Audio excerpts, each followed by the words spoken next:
Hi, this is Kim Pinkney and welcome to my channel. Yep. Decided to hop on and do some work on my webtoon here. This is my entry for their little short story contest. And I kind of jump around a little bit to keep my interest because, oh my god, I hate doing backgrounds. I'm a people person. That's why I let you guys know that I'm on. So anyway, I wanted to show you the difference between what I had done before, this monstrosity here, based off of a picture from of a building that I liked, with the concept of a beehive type of thing. I wanted this to be like the shit building where you have, and it looks like shit, literally. So what I ended up doing is I took a second and I looked at it and I go, oh my god, what crapped on my screen? Because usually when you look at buildings, they're not this intricate. So I'm like, okay, I'm gonna have to do a redesign. But before I decided to do a redesign, it was time to go to work. So let me show you how I got to this monstrosity, and then I'll show you how I got to what I'm working on now, or working with now. I just decided to, I gotta redo this. Okay, so the concept was basically a beehive, but I wanted a futuristic beehive. And I kind of liked how this swirl looked. I wanted to have the octagonal or hexagonal shapes, like you would see like in a honeycomb. So I'm like, okay, let me do that. And then it started building up on itself, and I liked like the honeycomb shape that was there. And then I'm like, oh, this is okay, this is cool. And then I started adding to it. I'm like, well, why don't I have each twist be a different texture? And that just made it way too much. I mean, it's like a building nightmare. I don't see it getting filled, and so it didn't. So back to this. This is what I am ending up with. Before I had the brainstorm to make it into like a honeycomb shape, I was looking at this shape, and I was going to take this and take elements of this building and make it into the building. I'm like, it looks nice, it looks futuristic, I can work with this. So I was going to take elements of this and make this the building. And then I started thinking, okay, he's a worker, he's a hardcore worker bee, wants to be kind of the shit on that. And I'm like, okay, well, let me keep going.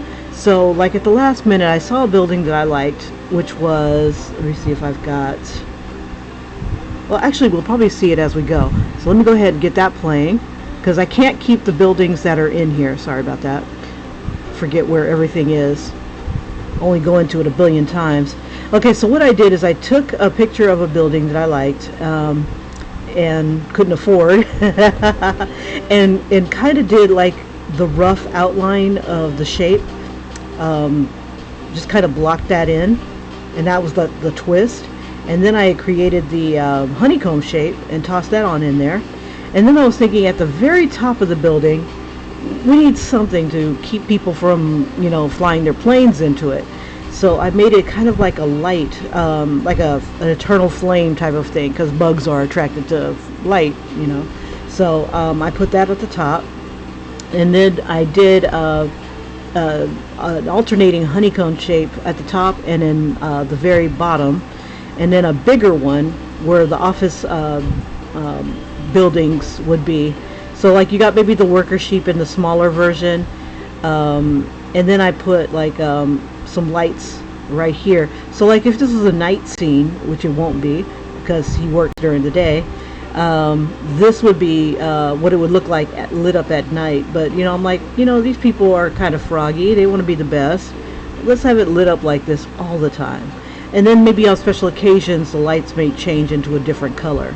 So I'm like, okay, I can do that. So this is his futuristic building, and I need to do something with the buildings in the background, because I can't use what the guys got here. So let me go ahead and do something to, let's see, maybe I can bring my other pieces of crap in. Let's see, let's do that. Let me bring, let's see, I'll bring this one in. We'll just go ahead and flatten all these layers. Well, then again, this has got that honeycomb shape. I don't want to do that. That looks more like modern art. Confusing. Let's see. So if I take this one and maybe make this a side building behind, I can do that. So keeping on with what's going on in the picture, I'm just going to go ahead and take what I've already got on these layers, and I think I'll go ahead and merge all that, and then I'm going to go ahead and duplicate this. And for giggles, let's see, well, first let's go ahead and bring it down.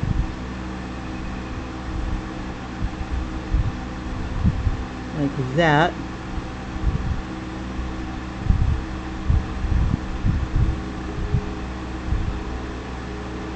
Now if I turn off this layer, this is what I've got. Oh, it's a mess right there. So I think what I want to do is I'm going to go ahead on this layer right here and just kind of erase what I don't need.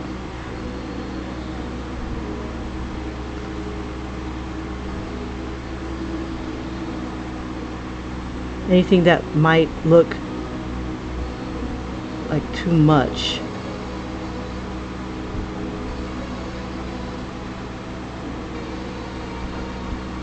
There's just a quickie building to toss on here. Okay, and then what I'm going to do is give it a background here. Let's see. I kind of like the shape how it is right here. So I'm going to Oh, you know what would be kind of cool? Maybe if I flip it upside down. Let me see. We'll merge these two together. And then flip vertically. That almost does not suck. It's a little different, just a little different. It'd be different if I had some of these things filled in already. So let me try this. I kind of like it upside down. And then what I'll do is I'll make another layer. And let me turn this one back on. And I'm going to take the shape here. I'm going to make a selection.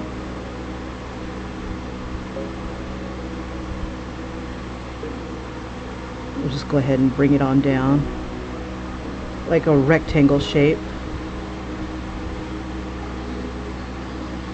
We'll fill that in.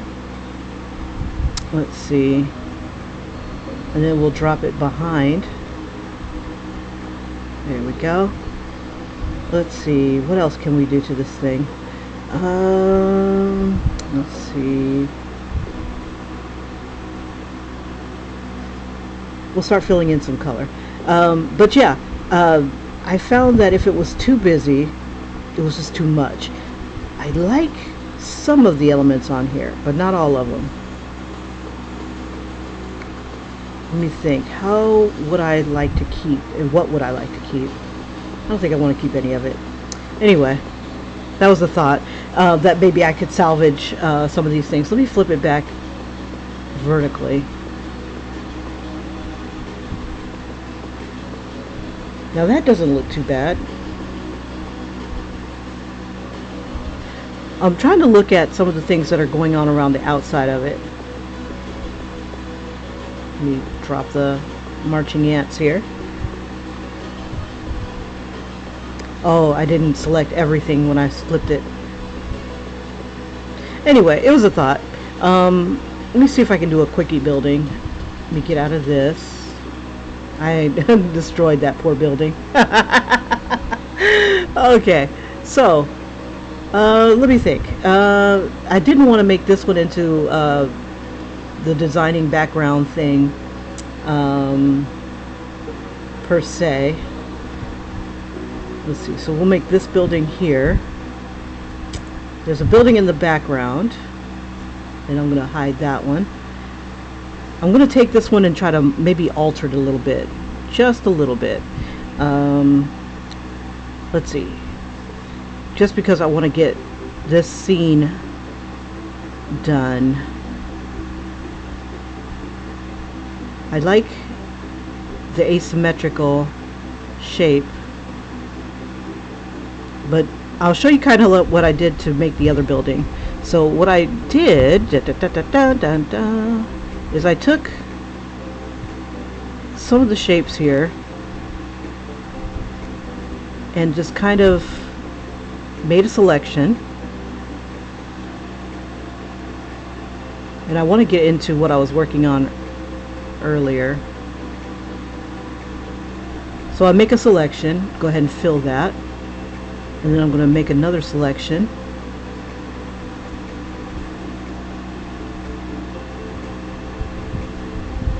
Let's see, we'll do like a rectangle building.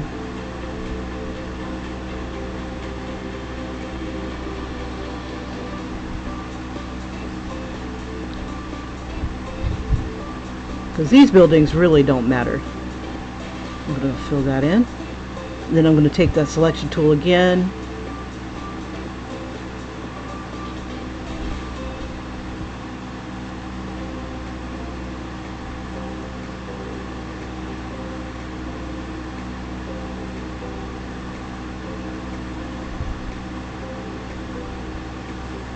And then I'm going to fill it with another color.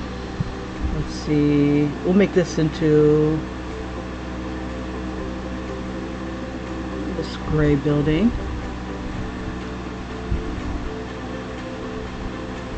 We'll duplicate that. We'll make this one here. Let's see, and we'll make it bigger.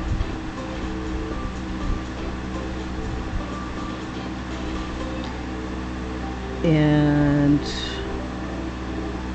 let's see, we'll do a drop shadow of some sort behind it. So like we'll take this, we'll select it, we'll make that a little darker. We'll see, we'll use a little bit of the, see, I want to use a color that I'm not using on the main building, so maybe stay in the darker range here. We'll just kind of fill it in. No, wrong layer. There we go. Then we'll fill it in. There we go. And we'll bring that in between the two. And kind of move it outwards.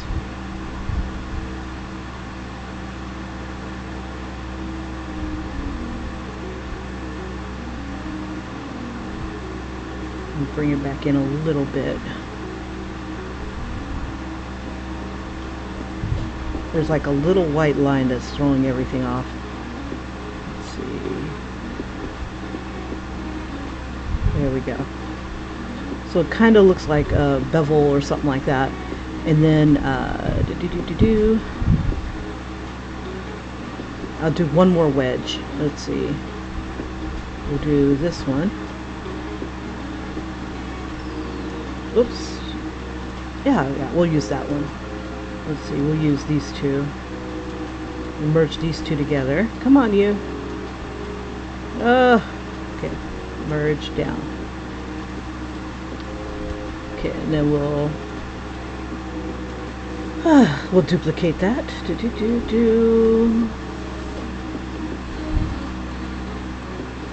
There we go. And then we'll slide one of them out. Just a smidge, and then we'll send it behind everything. So we've got this funky shape going on. So I think, let's see, so it's kind of like a shadow, and then we'll just try to make some we'll make another shadow here. What layer are you? We'll mix it up. Come on, you. I'm trying to get everybody to merge down. There we go. Excellent. Okay. And I'm just trying to fill in this little area here.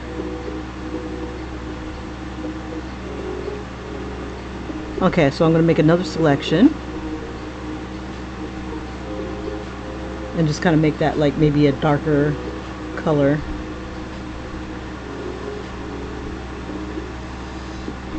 Let's see, where else?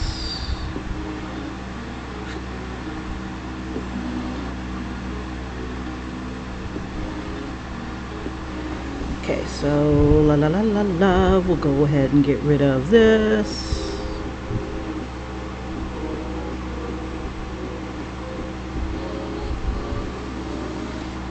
We'll give it a little bit of shape. Let's see.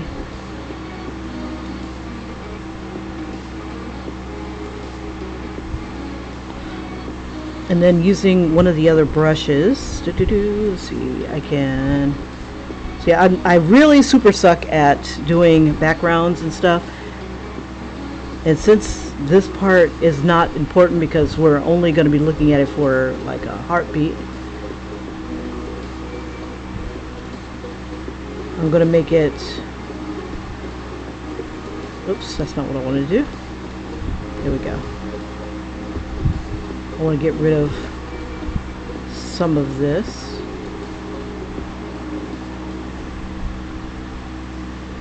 I just wanted it to be even.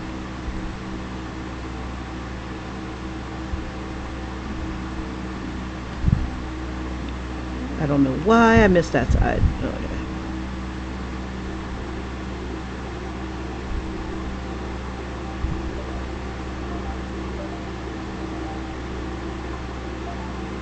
Still, I have these fragments here. No matter. Okay, so we'll drop that. We'll grab that.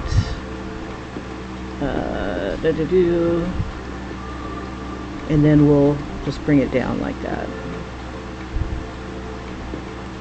Just see if we can erase a little bit.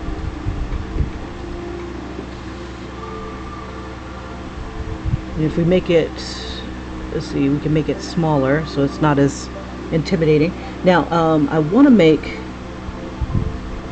some sort of texture for the windows. Right here. Now I've got this industrial here, and I want to see if I can make something out of some of these layers here. I'm going to give it its own little layer here.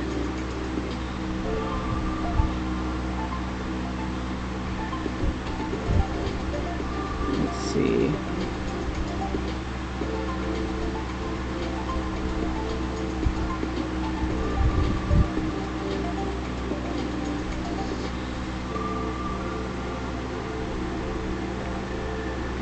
That almost doesn't suck. Let's see. Let's try another one. Something that's closer to the light. I like how it gives it this weird, what is that texture called? Like a bump. It gives it like a little bump.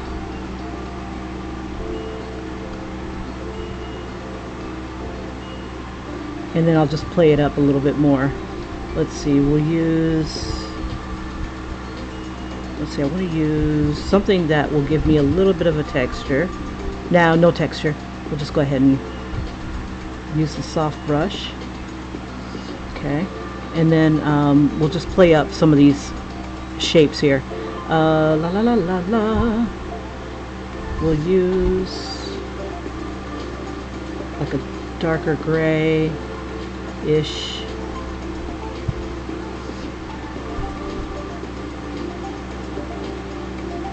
Play up that bump, make it a little bit bigger.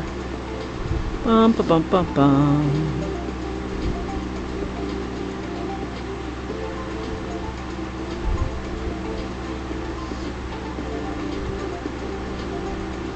Give it this, call it the bumpy building. And we'll take a little bit of the texture that we see here.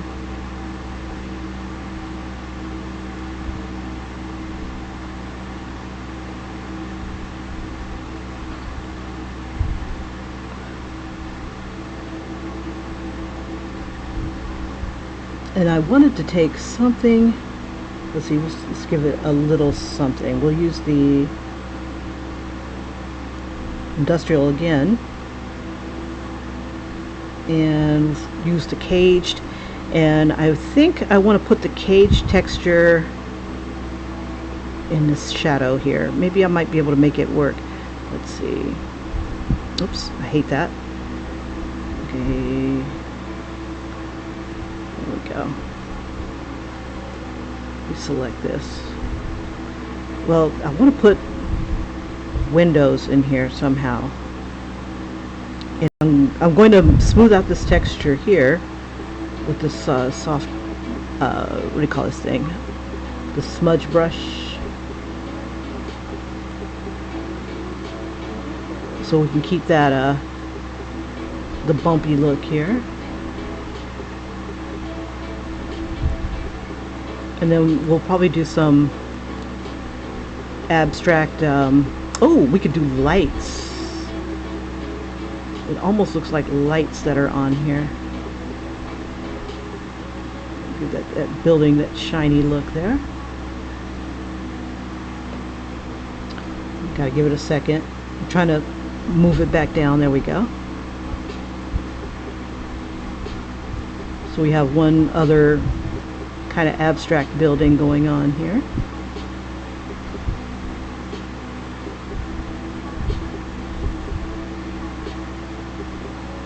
Ugh, this is frustrating. I'm trying to get it to move. There we go. When it starts to warm up, it gives me grief.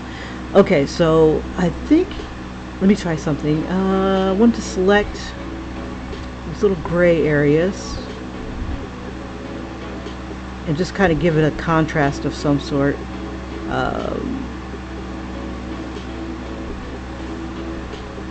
We'll do that on a different layer. And I want to see if I can make windows out of one of these other textures.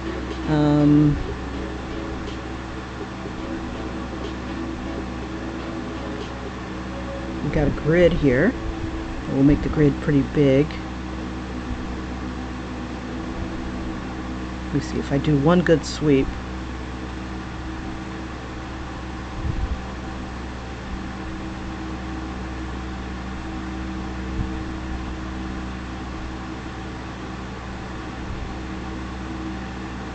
Trying to zoom in. There we go.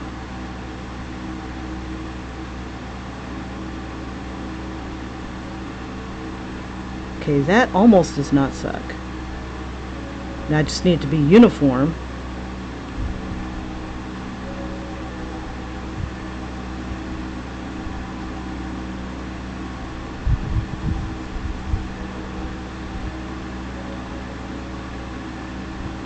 Let's try this.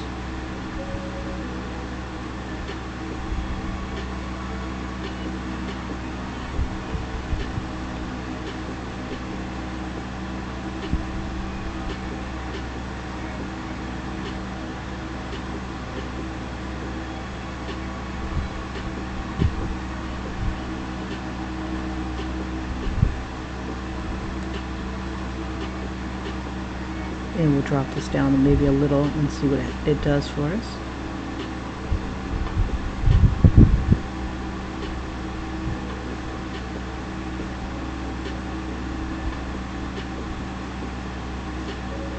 And maybe we'll zoom out a little bit.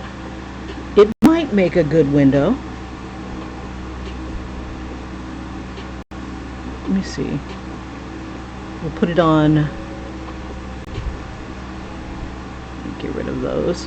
We'll put it on the bumpy areas here.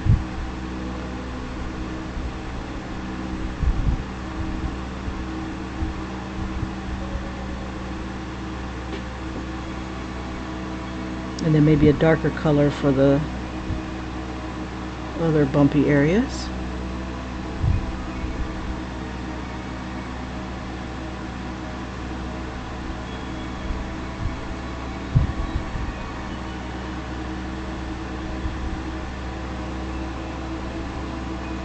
Maybe give it a floor in between.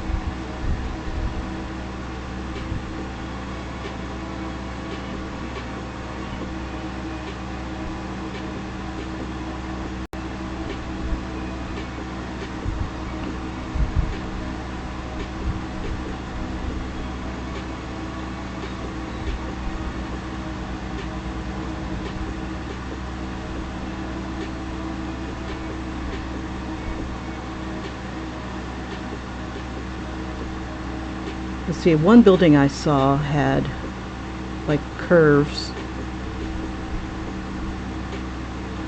Yeah, we can do that. Let's see. Oh, I'm trying to zoom in. Okay, alright. Never let it see you sweat. Okay. And then I'm going to make some sort of curve. Let's see if there's anything I can use. What is Dove Lake?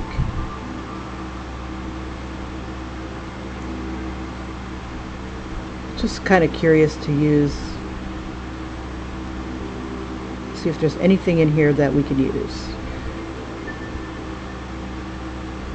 I don't think those would make interesting shapes. This is more for like when I'm ready to do the trees, and it makes really good trees.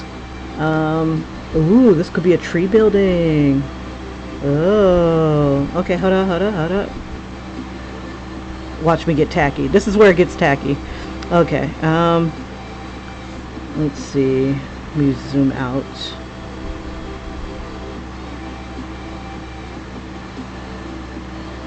Ay, ay, ay. Let's see.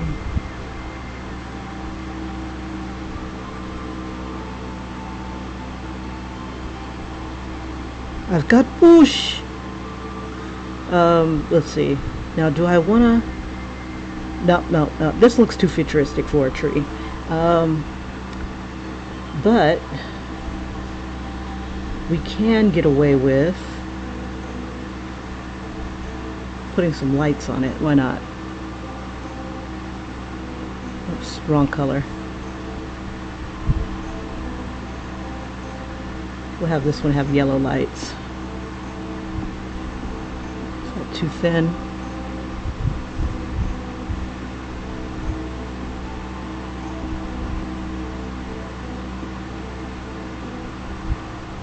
Let's see, we'll give it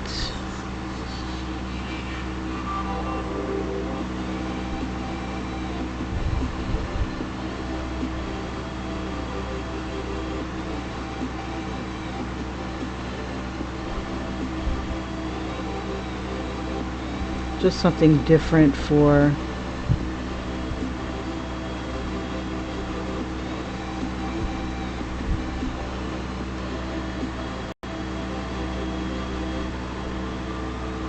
okay, light brush. Give me light.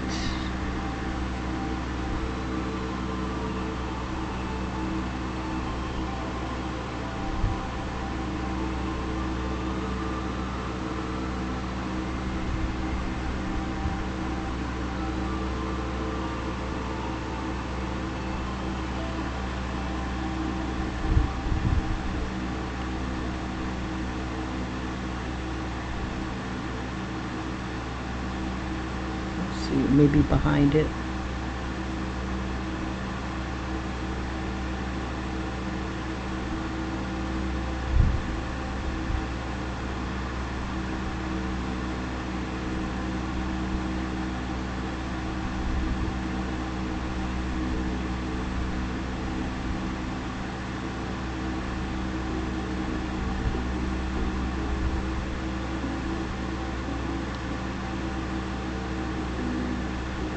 Just to kind of give the building some kind of definition.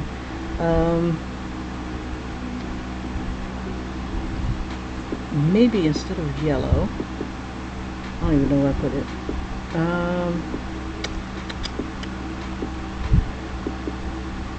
We'll use gray. Maybe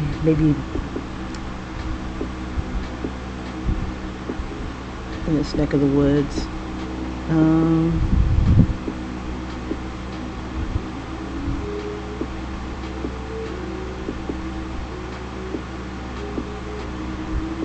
Oh, hold up.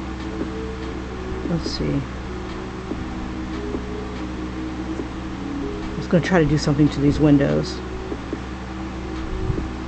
Just something to give them. Maybe what's this color? Zoom in, damn you! I'm rubbing my screen and it's like looking at me funny. Okay, alright. So what's the best way of doing this? Are we on our own layer? We will be. Okay.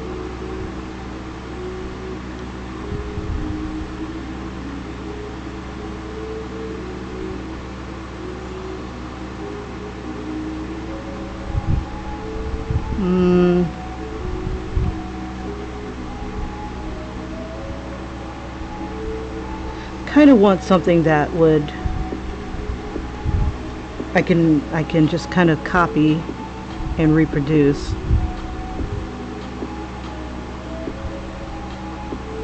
You're a lovely arc.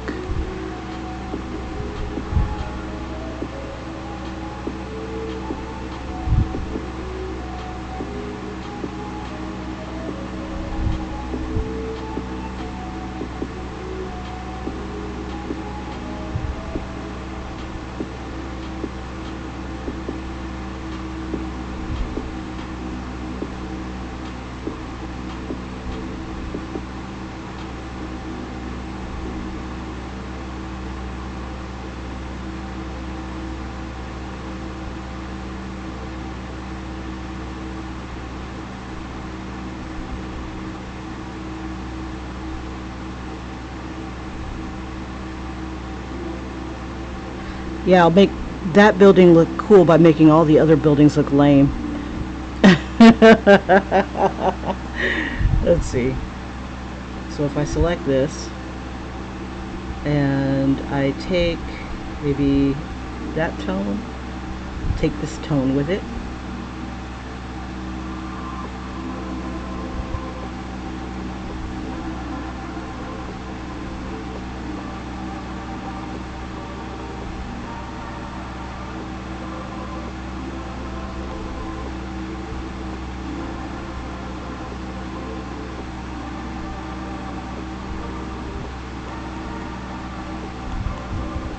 And just kind of give it a little something something to make it not suck so bad. Just kind of imagining a little bit of light hitting it. Probably be a little darker on the inside. Okay, so then we'll duplicate that. Just kind of move it over.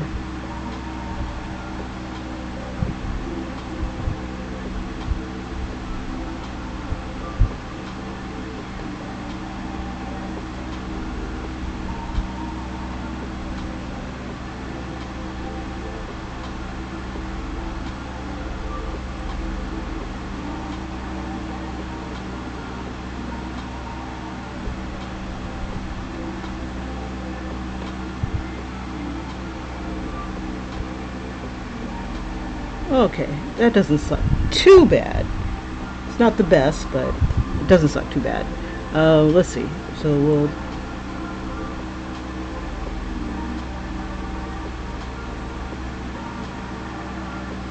and then we'll bring it down.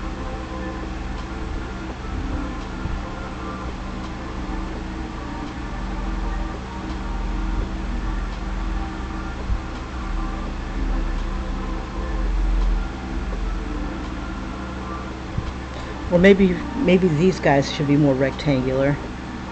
I don't know. Let's see.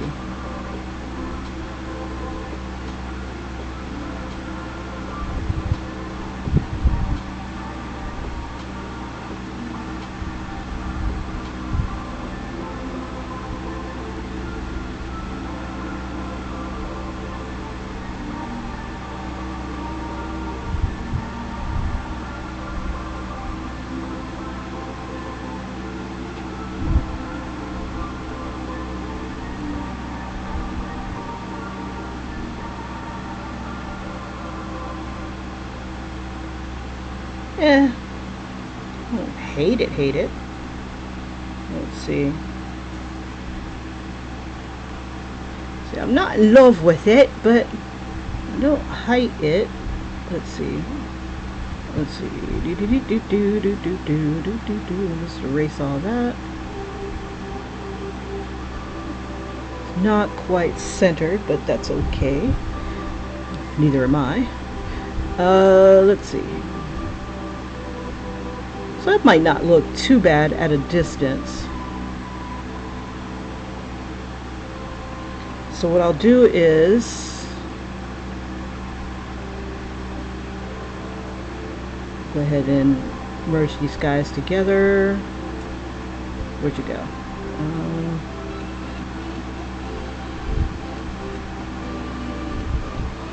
Okay.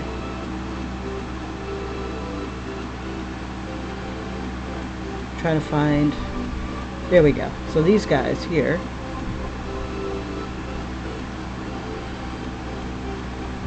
Okay, so if I take this one, this one, this one, merge those together, bring those down.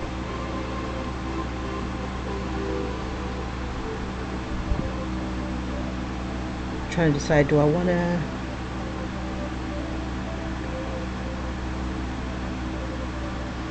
bring this down?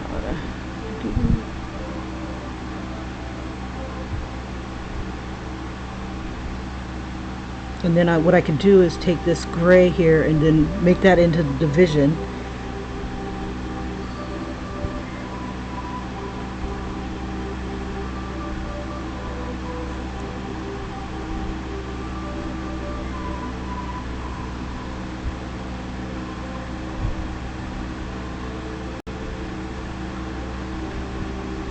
Somehow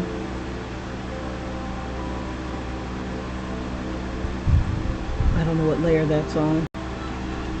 There's like a little line. Let's see, it's on this layer. Okay. It doesn't have to be this painful, Kimberly. We'll merge these guys together. And we'll duplicate.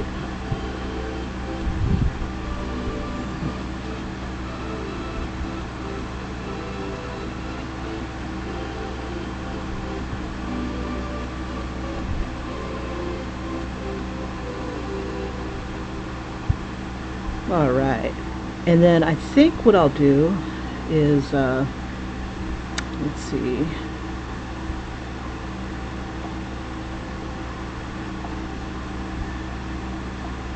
where is that building? But yeah, so basically that's pretty much what I did, is I took the selection tool and let it do it my dirty work. My dirty work.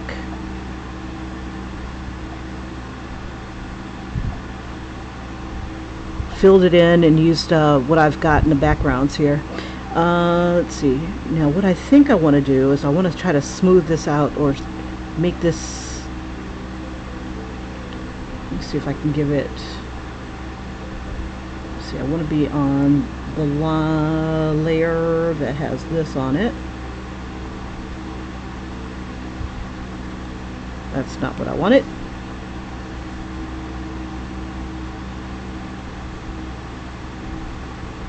Kind of, this is not a straight line. Okay, it needs to be a pen.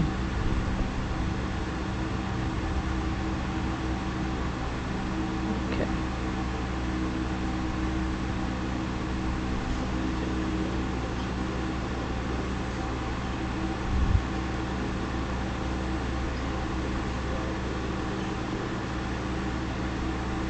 Ooh, that's not a good idea. We'll fill it with that tone.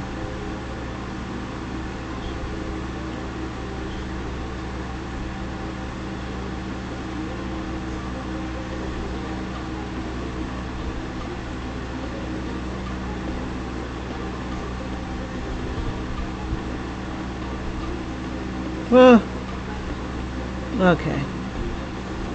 Can't approach everything like they're human. Okay.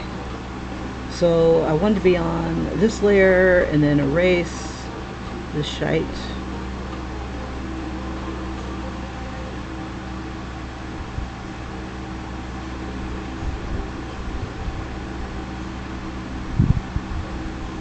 And what I was thinking about doing was, ooh, this looks awful. This really looks bad. There we go. Let's see, soft brush. Oh, actually, what layer are we on? Where's that blending?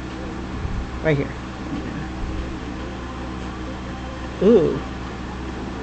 I almost like that, where it kind of has that shape, but I'm trying to get to where I monkeyed up. No, I don't want to redo those. Okay.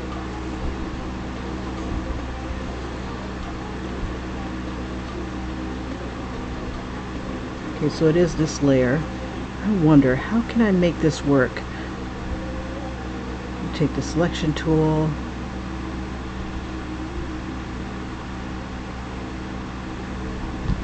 The only thing that's, oh, I remember, I can do this. I was really dependent on my lines being straight, you know, and I'm guesstimating, and I don't have to freehand it. They've got a rectangle tool. Duh. Oh, Kimberly, one day I would have saved myself so much time doing this.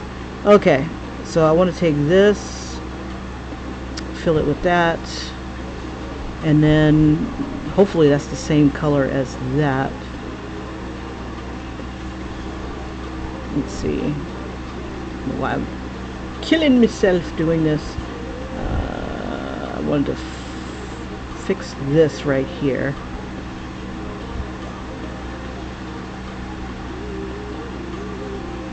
Okay, drop.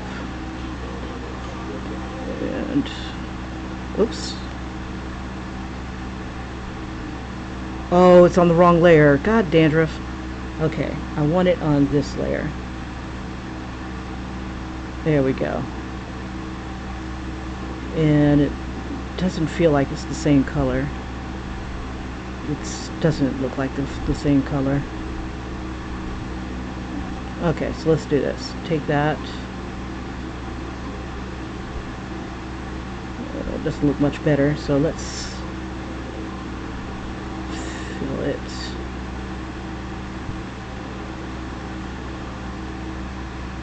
Make sure we're on that. Be the same color, damn you!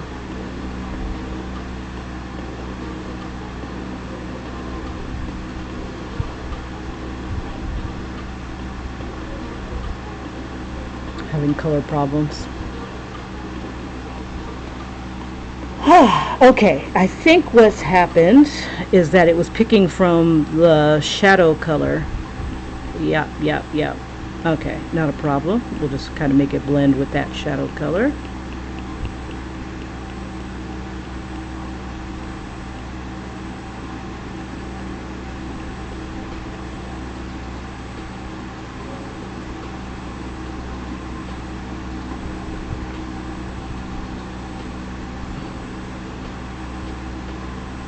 Oh, I don't want to put too much into this.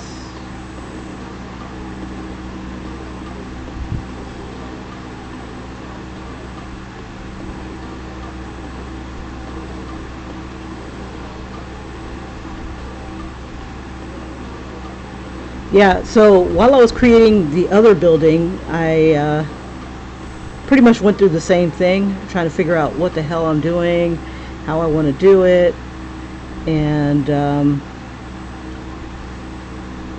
yeah, I'm thinking of making a bevel of some sort. Let me go back. I've got too much going on this building. Yeah, that was another thing that I needed to worry about, was that I just had too much going on. So I'm going to scale it back.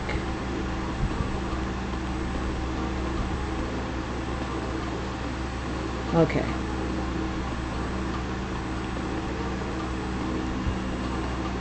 And on this, I'm going to use the selection tool.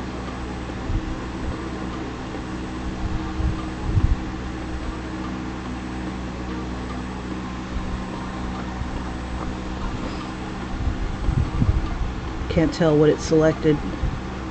Oh yeah, it's warm. Gotta give it a second.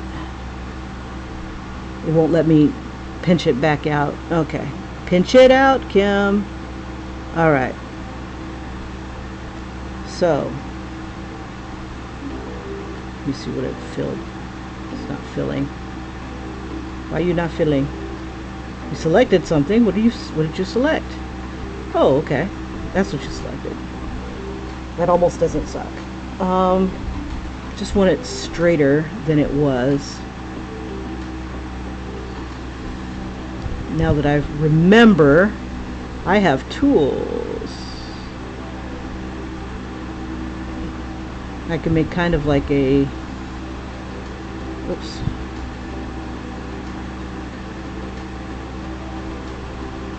Yay. Okay, let's make it work. Get the gray, fill the gray. Oh, it's not doing the other side.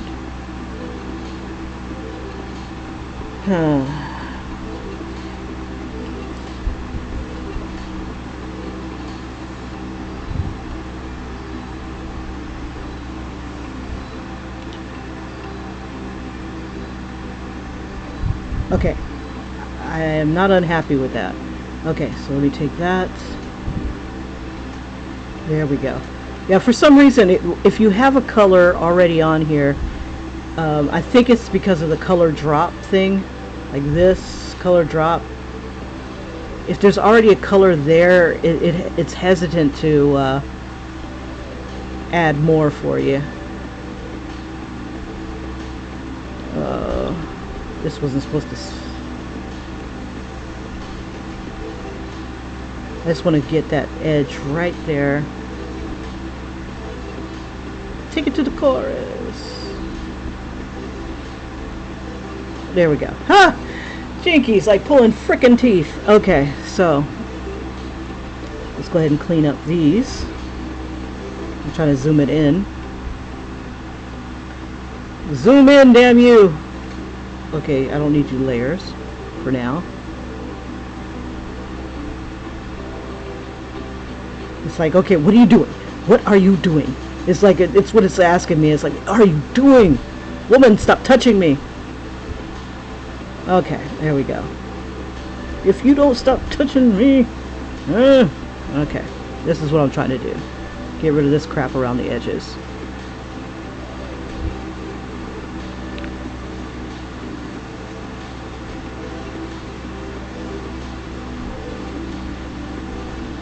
And then I'll probably put like a little tone in between. But it's like this empty space is like driving me nuts. It's just too much empty space.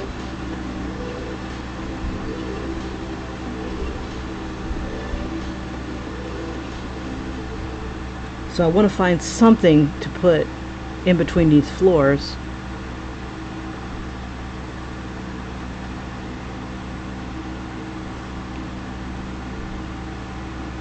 I'm going to make them lit up a little bit.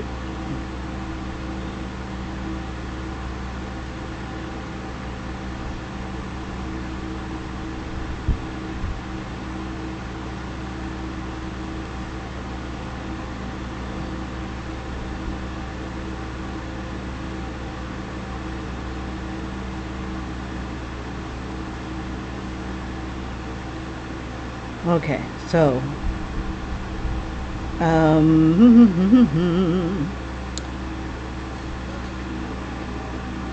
see.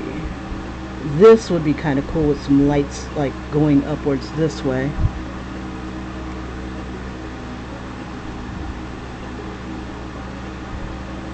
It almost looks like two different buildings, completely different buildings. Maybe 3 different buildings. But what's it look like with our other one with us? Let's see, if I just kind of merge these layers down a bit. Come on, you.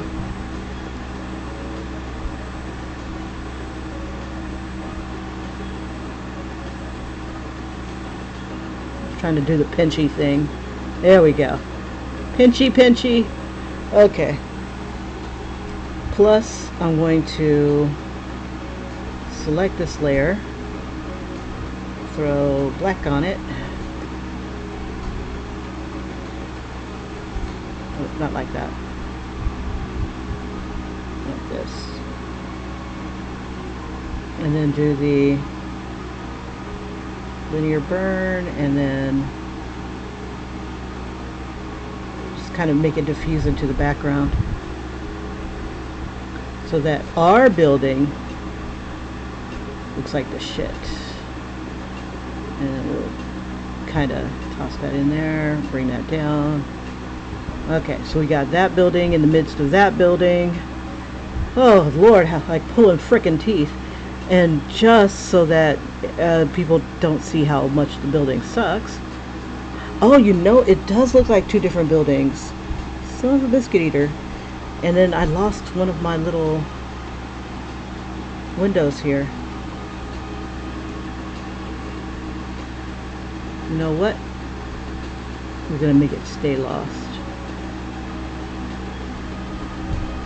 I am not in the mood. I wanted to move on to doing people and doing the other scenes.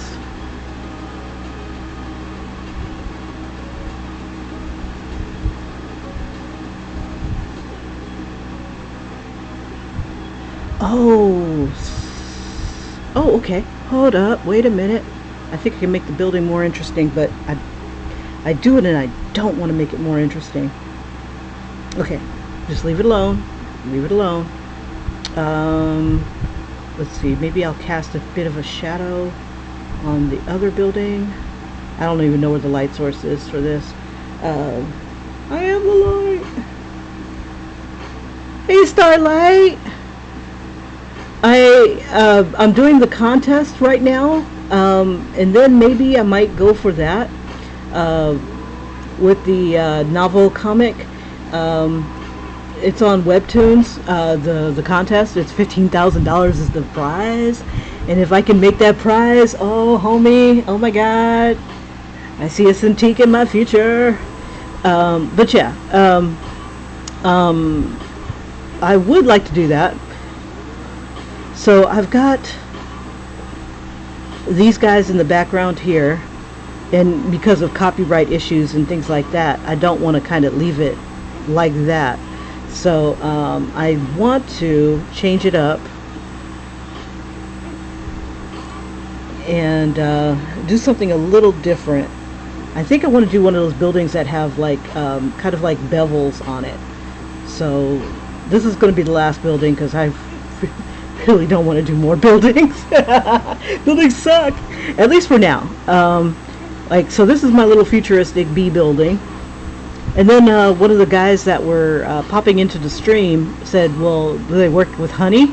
And I'm like, you know what? That's not a bad idea. You know, if this was one of those type of places where, you know, you got to work with the honey, and it's not necessarily the hive for that, but maybe it's a sales building. Maybe it's the corporate building for that. Okay, so now that I have my selection tool that does rectangles that I rarely ever use but shall be using a lot today, I'm gonna toss in some buildings. Here's one rectangle, and I think I'll kind of use this building in the background here as a source image. So let's do that. So he's got that. We'll have like that dark tone.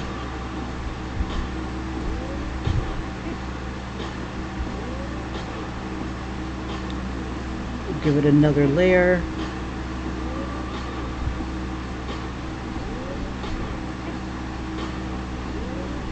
Let's zoom in a little bit. Okay. Now I created another layer for me to go ahead and make a, what is that called, when they're perspective type of thing. So I would do this and then distort it and bring that down a bit, and voila, we have building. Oh. Let's see, and we'll make it kind of like a little bit light on some of the edge here. Oops, too light. It's deselected for some reason.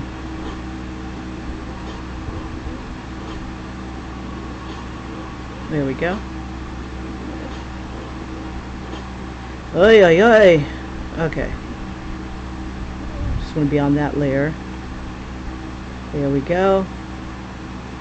And just select that layer. Hit the brush.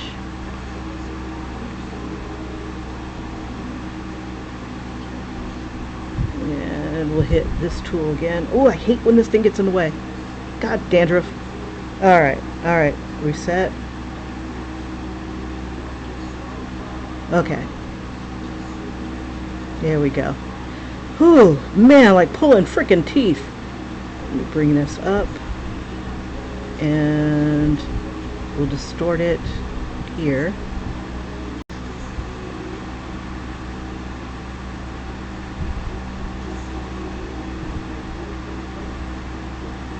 Okay. All right. And I think I want to do something crazy like what they've got going on here. So let me slide this guy here. We'll merge these two together. Slide that back a little bit. And well, I hope I do too, homie. I hope I do too. Because well, the prizes, they start at the 15,000 for the, let me see, let me reset. They start at 15,000 and then they go down from there to like maybe 2,000. So it goes 15, 10 in increments. And I'll show you what I'm doing with the story. I don't know if you've got to see any of those Starlight, but this is where I wanted to pretty much show his the building that he's been walking to. This is what I'm working on today. He's at the point where I don't. Let me know if you aren't aware of what my story's about, and I'll do a quick synopsis. But right here is a part where he's bringing in the hookers. He's gotten to the point where he's got the hookahs. But for those who are just joining me and don't know what the hell I'm doing, this is a story that I'm working on for a contest. It's called Nocturnal Emissions, and this is my cover art when it wants to pop up. And there's two ways that you can submit. You can either do a mind-bending one, which kind of, you know, it could be horror, but something that's like messes with the mind, some psychological mind, whatever. And then the other one is heartwarming. I guess they don't have enough heartwarming stories. I guess the site is getting a little too dark. Oh, sweet, sweet. Okay, so just I want to get the people in the back caught up. If there is anybody in the back, you never know who's watching. Okay, so anyway, we got an old boy here who can't sleep. He lives in a nice apartment building, whatnot. And he likes the finer things in life. He's a good-looking dude. And I was going to work on the first part of the story where we kind of get the introduction, the establishing shot. I've got an idea of what I want to do here. Basically, we're showing that he lives in a city, and a little girl sees his flowers. He stops to give her a flower. When she starts to really admire it, she takes the flower, and then he thinks to himself this really disturbing thought. It's like, I would throw that child to the devil to get a good night's freaking sleep. And this is what he's suffering from. Ever since he's gotten this job, and I don't know if it's the job per se that's done it to him, and the job is in this building here that he's going to be walking to, and I've got to change the whole color tone to everything here, but it's going to be like a little daytime scene, and he's walking to that. I really want to do it up with plants and crap, but anyway, I digress. So he's walking to work, and I just wanted to illustrate how important this is what I'm modeling the guy after. Let's see, but this is what I've got so far of him. I wanted to get like a whole bunch of little different studies of him of what he looks like and things like that. And right here I've got I even took the interior and kind of made it a little futuristic and stuff. So he's got rivals at work, but he can't sleep. And I got it to the point where the things are kind of messing with him. When he wakes up, they kind of recede. So I've got like this little, and I didn't have this before. And I remember I was watching somebody else on their videos. They're like, well, when I write for myself, my scripts, it has things in there that I need, but sometimes as I'm drawing, different things pop up. And that's what popped up in my stream while I was drawing this. So, okay, so he can't sleep, but he realizes he can sleep when he's got people in the room. And he's going through a shit ton of girls. He goes through his entire bevy of people to the point where it's maddening. It's maddening for him, it's maddening for the women, especially for the women. When they wake up and they hear sounds and stuff like that, and they're like pretty much cowering for their lives of what's going on. So anyway, we are at the point where he's now gone through the normal women and is and he's really determined now.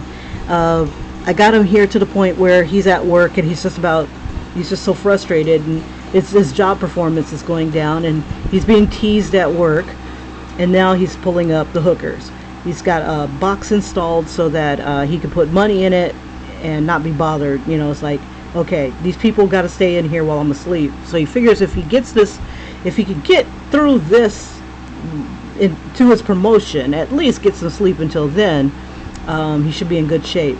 But in order for him to get ahead, he's got to get his, I don't want to say get ahead, but he's got to get some sleep.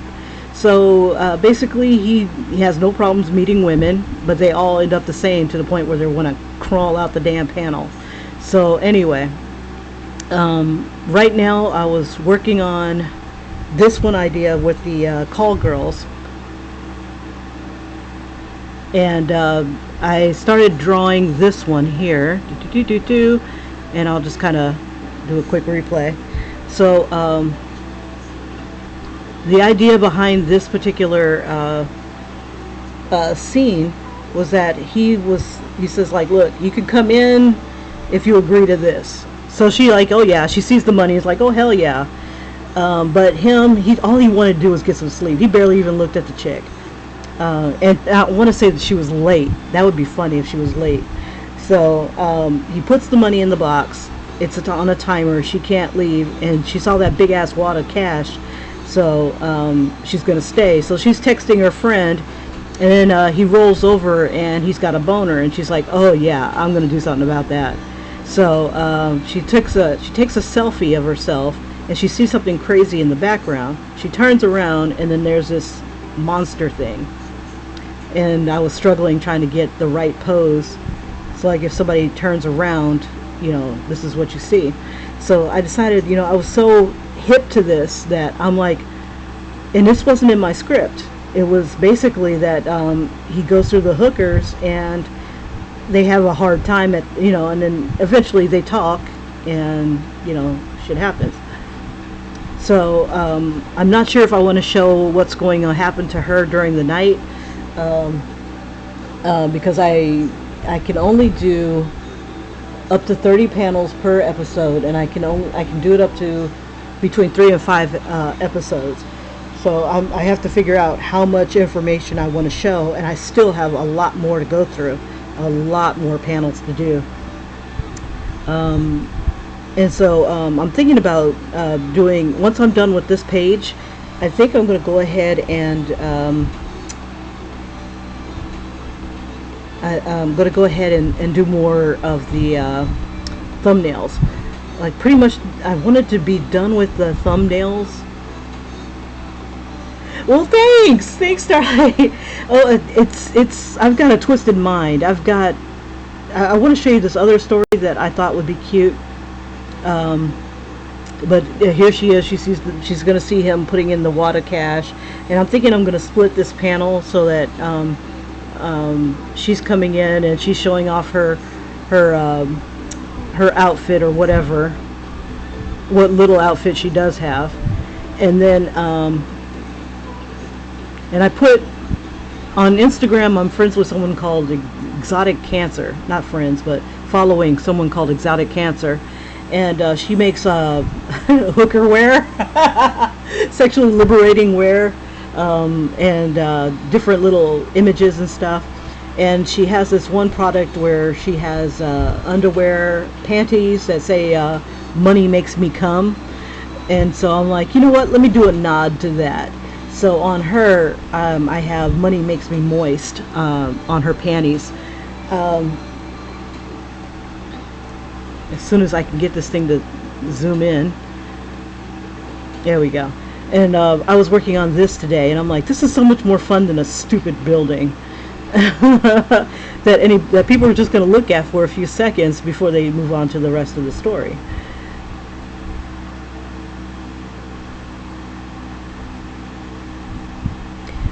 Okay, so it's not going to show the "Money makes me moist," but that's where they are right there. I love it. And I'm trying to decide if I have to make this like super big so we can see the details when I get ready to upload it, or if I have to, I don't know. But I wanted to see if I can get a lot of this done before, let's see, and I'm trying to decide, do I want to put it here? And there's another problem.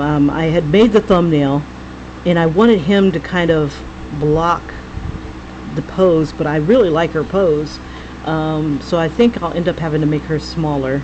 Let me go ahead and merge these layers, and I believe all but this one is her.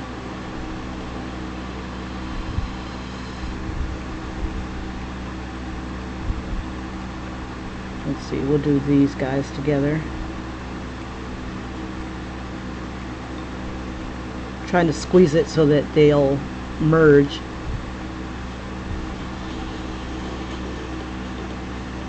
Okay, there we go. And there's like a white smudge on her layer for some reason. Let's see if I can erase that. There it is. Okay. So, gosh, I have so much more to do. Okay, so I wanted to whip hers out. She's only in like 3 or 4 panels. So as I'm doing this, I'm pretty much approaching it kind of like I would the building. Whoops. Not like that though. I need freehand. And let's see. Let's do a quick one of her.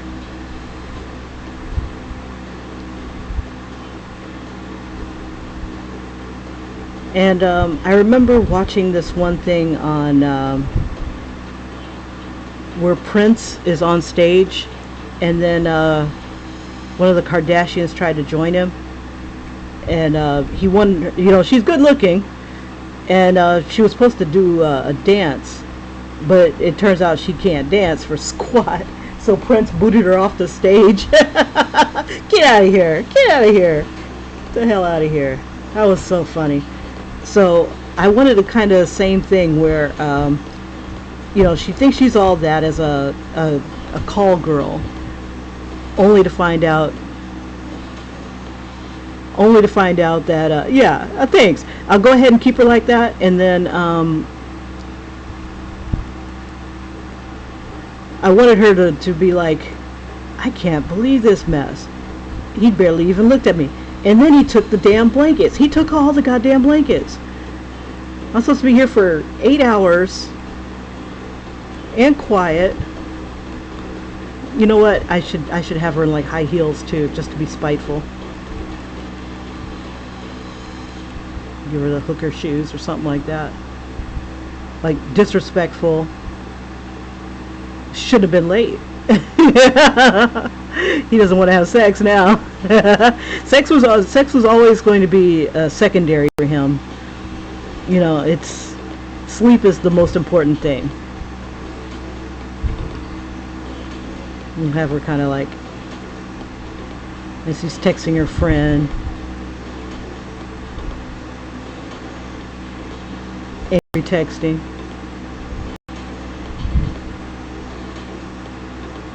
We'll have her kind of maybe look this way every now and then.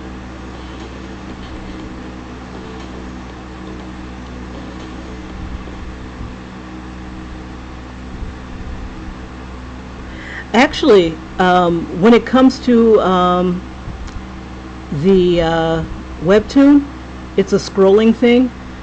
So what I'm going to end up doing is this space right up in this area is where the words are going to go. The thought balloons and stuff like that. If it's an intense thought, you know, I can put it here. If it's just, you know, words, I could put it just like in between the panels. And I was thinking about that too. I'm like, oh yeah. One of my favorite ones that I read on the regular is called True Beauty, and that's what they do on theirs. And I'm like, oh, that's pretty freaking clever. So if I don't have room for the thought balloons and stuff, I can always edit there. And then one of the horror ones that I read, they also they do kind of like a combination of both. There's like, and I was trying to model it more after how he does his, and then I realized, you know, it's like, I'll probably just do what I'm gonna do. Get it in where I fit it in. But I was also playing with the idea of what it would be like if it was all just what's the word? Without words, it's all like gestures and stuff like that, and let the gestures tell you what's going on. Like there was a comic that I used to read called Usagi Ujembo, and there was no words. It was all like, when they had thought balloons, it would be like, or like it'll be like, you know, angry eyes or something like that, shooting daggers or something, or if it were surprised, it would be like an exclamation mark, or if they got kicked in the nuts, they would have like a, or no, when they died, like when the characters died, they would have like a skull and crossbones, and like maybe like their skull and crossbones in their thought balloon. It was pretty clever. So it's like people of all you know, who don't necessarily read English, speak English. It's all international, you know, type of process, type of thing. You know, you can read it. You know, everybody can read it without having to read it. Stupid. But yeah, I thought that was so clever. Here, we'll make her like this, just pissed. We'll have her arm on her knee. Like, you see this shit? This trigger.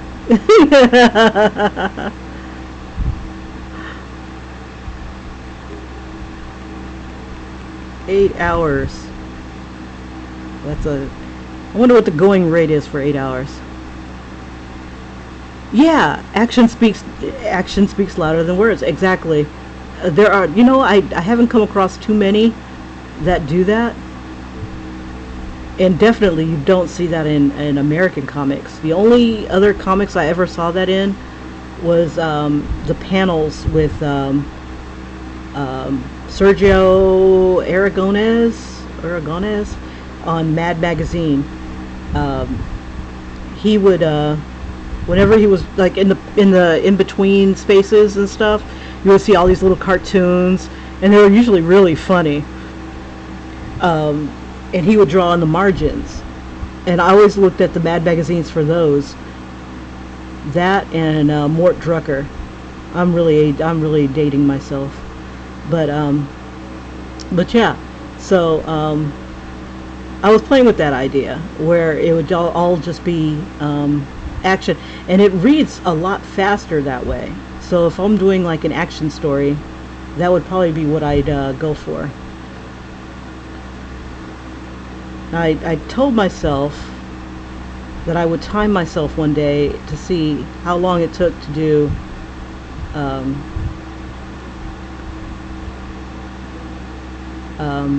a page.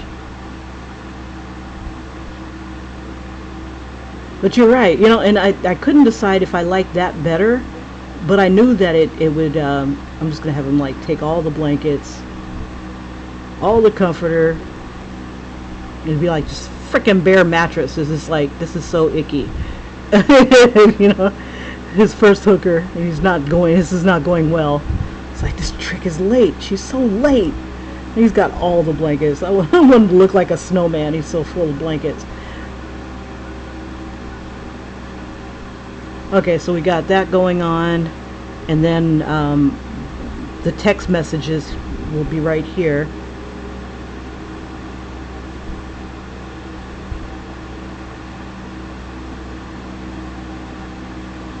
It can't hurt to have one other look about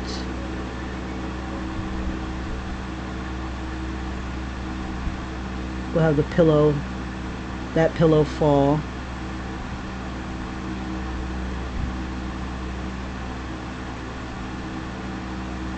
Like, this dream is going to be amazing. Let's see. So maybe he's like kicked off the blankets, and we give him the nice little bulge, which means I've got to draw my dude in that position. Okay, so we got that there. Okay, so let's get her going. I just want to get her out of the way, and then I can focus more on what's going on in the scene. And then I tried to gauge what's the word? I forgot my thought already.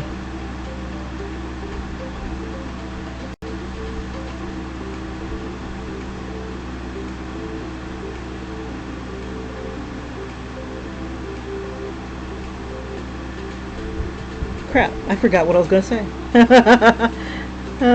Let's talk more work, Kim. Let me add. I went to the wrong button.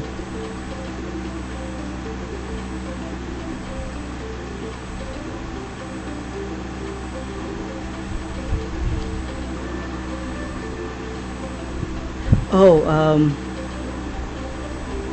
crap. I had it on the tip of my tongue of what I wanted to say. I know it had to do with the comics. Let me see.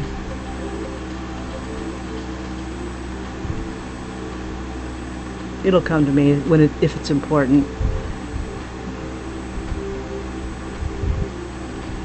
But yeah, I was trying to come up with some other stories, but I didn't want them to be disqualified. I don't know. A lot of I started looking at my stories, so I'm like, these are really sexual, Kim. These are very sexual. And I have to keep in mind of, let's see, is that I guess this is the line art line. Let's see, yeah, so I'll just keep them together. I'm eventually going to keep them together anyway. Yeah, so like the first story idea that I had, that I was going to submit, was about a tooth fairy, a girl wanting to become a tooth fairy. And I couldn't decide how much of that I wanted to show. Like, do I want to show her already as a tooth fairy and the crap that she's going through, or do I want to show her struggle? And could I show it all within the amount of time? because it's like, you know how like sometimes things lead to another, one thing leads to one more thing, and that one I think would have made a better, I guess, mini series than it would a one and done, because I want her to tackle more evil, pretty much.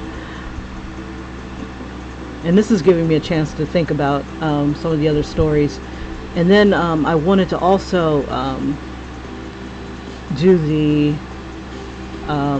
100 days of making comics idea that I had. Now that I have a little bit more time on my hands, I could probably get away with it, with doing it. And that one was the one with kids that were going to,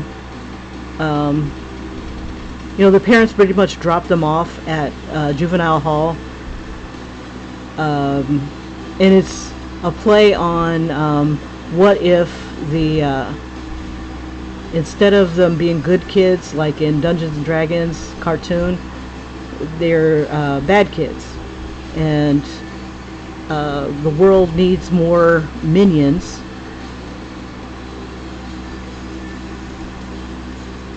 Yeah, God forbid. Now, for the contest itself, you have to have a one and done. It has, yeah, it's definitely got to be something like that. Well, I want them to want more, but for this contest, it's got to be a clear beginning, middle, and end. And then they're judging on pacing and all the other stuff. And those stories are something that I don't want to just tell, I want them to be, I don't know why I did it like this. That's alright. It's better than erasing, I guess. Okay. Let's see. Do I have a picture of old girl looking pissed? Not yet. Let's see.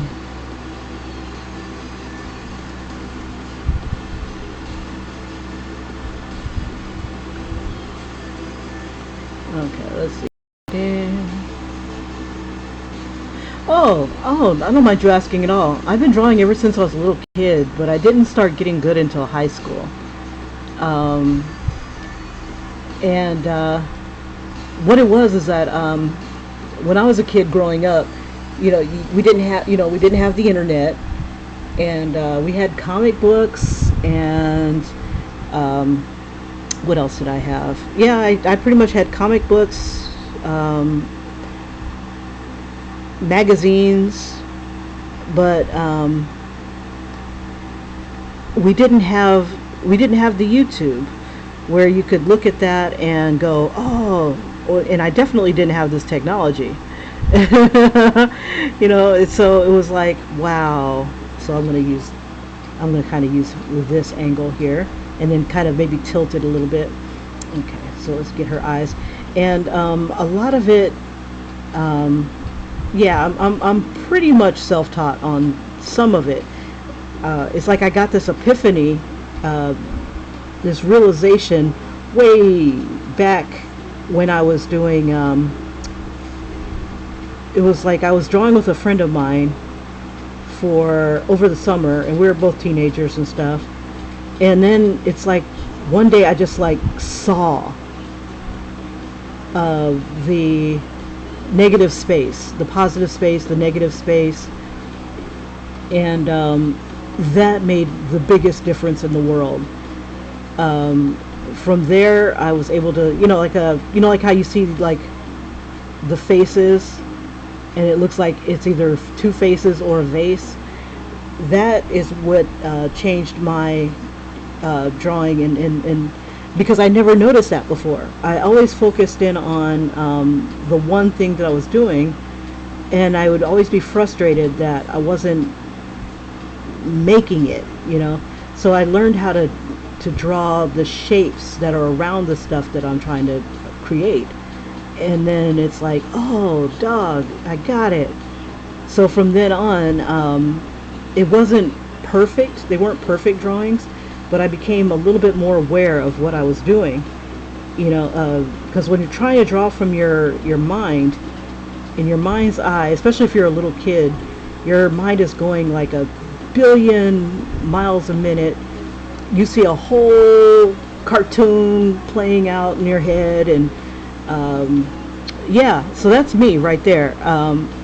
I would always want to draw what I saw in my head, but I could never get it to translate. So I would constantly have people, yeah, you know, yeah, and I would constantly have people asking me, "What are you doing? What is that?" And I knew I made it when people stopped asking me that.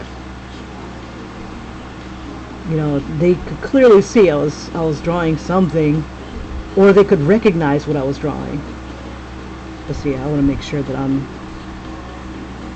looking at him.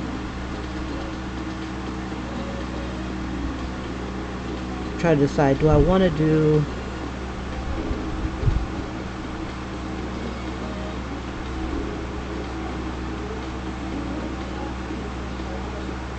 yeah, so from then, you know, that's pretty much how I learned. And then I just drew from magazines, and I could see the people. I would geek myself out on books and things like that, how to draw books, coloring books, comic books, and finally developed a way to kind of get stuff down and onto my paper. And I didn't grow up with a lot of money or anything like that, so it was always like either it was paper that, what was it called, the stuff that we had at school, like really throwaway type paper, you know, like a, what's it called, construction paper, stuff like that. I drew on a lot of that. Typing paper. My mom used to go to college, and she had a typewriter, and I'd snag some of her typing paper. Never used her correction fluid. But it was funny, when I would look at my drawings, it was just to be like a big frickin' mess, because it's like I'm trying to capture all the crap that's happening, and then want to tell a story, and then realize that, oh crap, my head is too big and I can't fit the whole body in, so I'll just squeeze the body down. So I had like a lot of midget looking people, distorted looking people. But with this, if my body is too big or something like that, I can always just, you know, adjust it.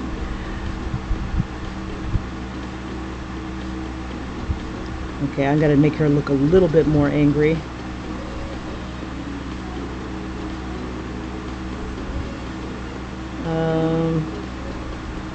Let's see. I'm so used to drawing people smiling, having a good old time, that when it comes to telling a story, it's like it's almost different. It's almost different. Gotta show those expressions.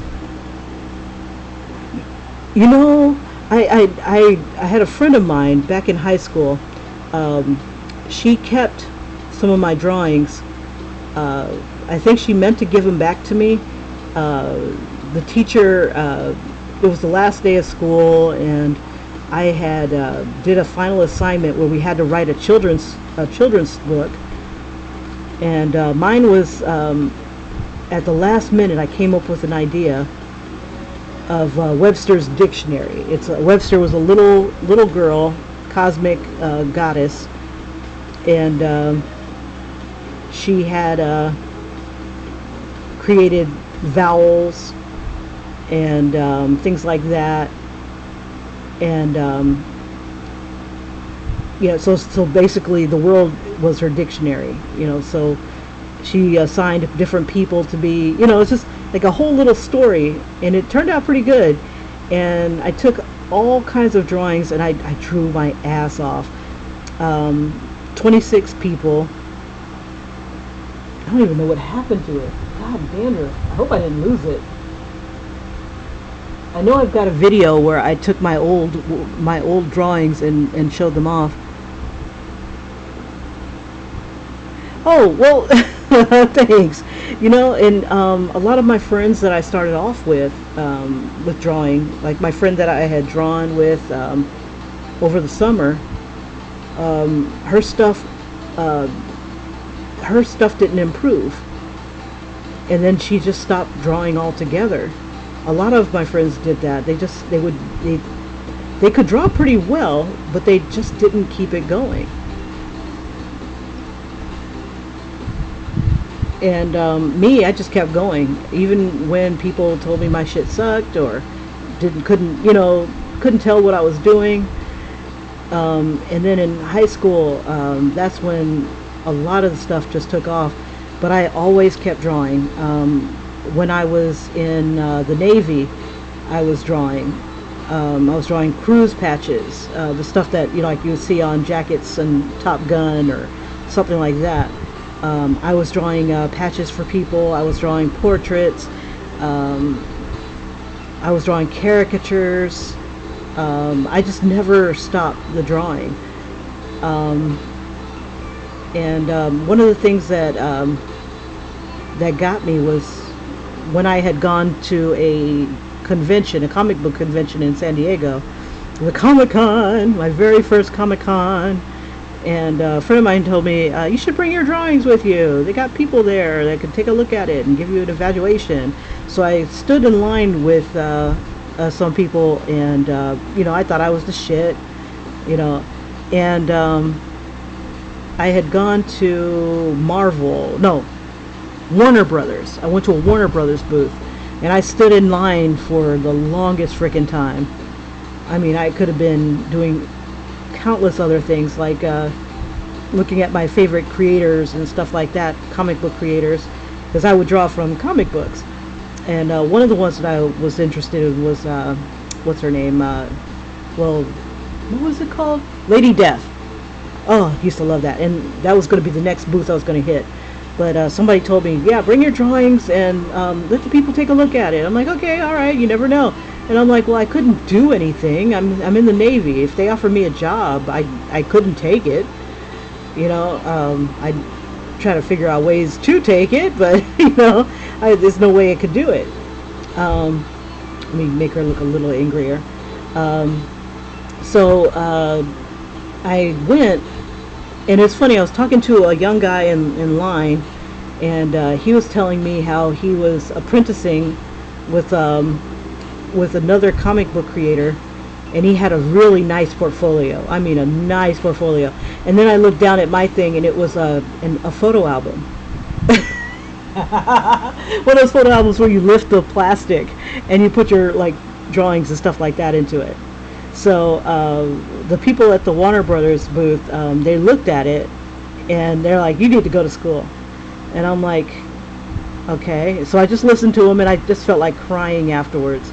It's like they were very nice to give me the critique, but it's like, the guy that was right before me, they gave him a job just about on the spot, or an offer on the spot.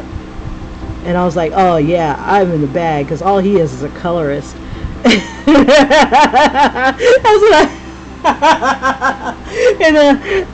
But I was really impressed with his portfolio. It wasn't that he drew the pictures; it's just that he colored the pictures. And I was very ignorant to the industry. Yeah, exactly. So I'm looking at Warner Brothers, and what they were looking for was someone to draw like the Animaniacs. That was the crap that was the shit back then. That's what they were looking for. And I'm like, ew. And then I started thinking about any Warner Brothers cartoons. I couldn't think of any that I really gave a rat's ass about. So I'm like, maybe I dodged a bullet. But so it's like they asked me about stuff like that, and I'm like, oh. But yeah, so they pretty much they weren't discouraging, but they were all saying, yeah, you got to go to school, you got to go to school, you got to go to school, you got to go to school. So I ended up going to a school. The first school that I went to, and I couldn't afford that damn thing. I used my GI Bill, and it was freaking overpriced. I mean, these people wanted your soul to promise that you carry on through. They wanted someone, they wanted to know that I had some, what is it called, a support system to keep me going. And I'm like, I'm my own support system. Dude, I just got out the military. I am my own support system. I am a grown woman. I will get here. I will get things done. I've been doing that for years. You know, so I went to International Academy of Design here in Tampa, and they didn't teach drawing like this. Not really. We had one drawing class, which was a lot of fun. Oh my God, I had so much fun drawing. It's like, so I did a portrait of myself that turned out really nice. And I basically went for animation. I wanted to go to an animation school, and that was the closest thing I had at the time. And we did have a class in animation. We used some of the old machines and stuff like that. And I only managed to stay for 3 semesters. I got to the point where I was working at Busch Gardens, and it was across town. I had a really shitty car. I had my 3 kids. They were all little, except for my oldest, but they were all very little, so that they had to go into daycare. And when one got sick, that was the kiss of death. That was it, because I had no babysitter, at least for that. So everything kind of fell apart from there. I lost the school, lost my home. It was pretty bad. It was pretty bad. And then once my son was better, I tried to go back to work, and they're like, well, you never called in. I'm like, I called in every freaking day. Well, you didn't call us. You didn't talk to us. And I'm like, I called the number that you guys gave me. So I was basically fired. They said, we thought you quit. I'm like, I didn't. And what's sad is that they never even bothered to call me. Hey, Pinkney, where are you? Never even bothered. So I'm like, okay, fine. So, it was what it was. And then I ended up going back to another school, back when I was getting back on my feet. And ended up going to a school for graphic design. So there was no animation, very little drawing, is all photo manipulation. We had one drawing class. Of course I did well. But it was basically tracing. She showed us how to manipulate a drawing to trace it, because time is money, money is time, and it is what it is. So I was like, okay, all right, but my tracings got really good. But I came to respect that when it comes to saving time. There's the good, the bad, and the ugly when it comes to it.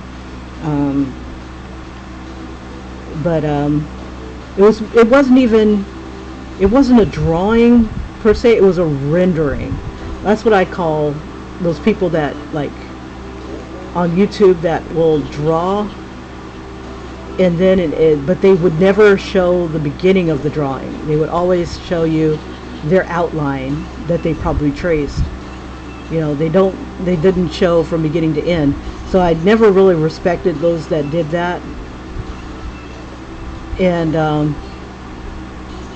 but it's like, and then it would be a time-lapse video as well.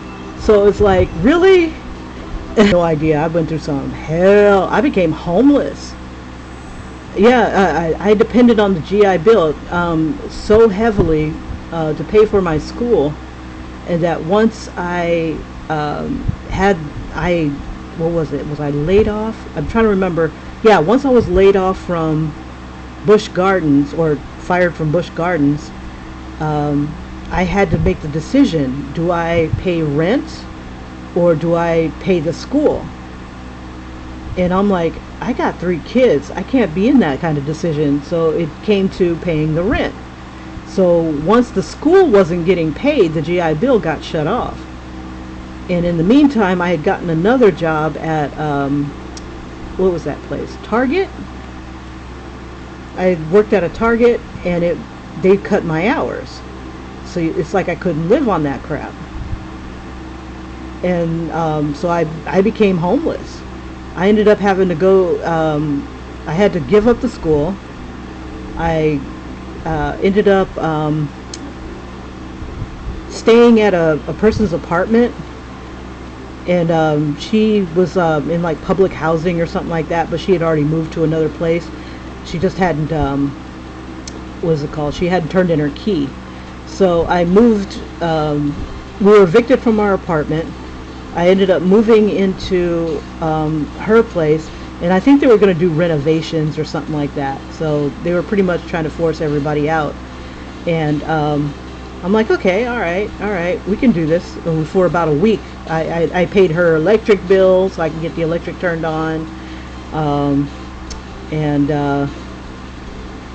You know, I was working at Target at the same time, trying to make things work.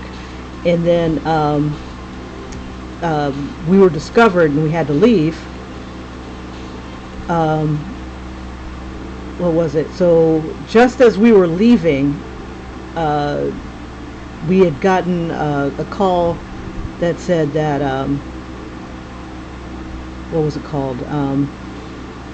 We got a call that we could go to a shelter for women and children. That was Metropolitan Ministries here in Tampa. So my kids were never on the street. My family and I were never on the street. We got super lucky. We'd have been living in my car, which was a piece of shit. And I knew that was the place I had to be when my car got stolen. I'm like, okay, I think God's telling me I need to stay here. So we stayed there for 2 years until I got a job at the Tampa Tribune. And then from there on, I was able to make ends meet and stuff like that. But we stayed at that shelter for 2 years. 2 freaking years. I was doing drawing. I'm telling you, you never know where your life is going until it happens. I went from working 3 jobs when I was living with my mom. I got out of the military to take care of her. Because one of my aunts had called me while I was away, and she's like, you need to do something about your kids and your mom. She's sitting here and she's doing this and she's doing that. She can't even take a couple steps without, you know, she can't watch her kids, and we can't watch her kids. And I'm like, okay, all right. So yeah, it turned out my mom had a heart problem. So I ended up working 3 jobs, long story short. Got out the military on a hardship discharge, was working 3 frickin' jobs. I gotta remember what hand she's gonna have this thing in. Sorry about that. I would work 1 job during the day with my mom at this place called Sitel, and this was in Texas. Oh my God. Trying to remember which hand. Okay, give me a second. Let's see. Crap. Let's see, do I have it on? I'm sorry, I have to look see which hand the cell phone is in. Is it in this one? I guess it doesn't matter. Okay, because I think I'm manipulating the one that I had. Yeah, I am. I'm manipulating the wrong file, but that's okay. It is what it is. Okay. Because I think all of that down below is now cut off completely. Let me see. Yep. So I'm going to have to redraw all that crap. Oh my god, it sucks. Hold on for a second. If I do the replay, I hate when I do that. Okay, when I do the replay,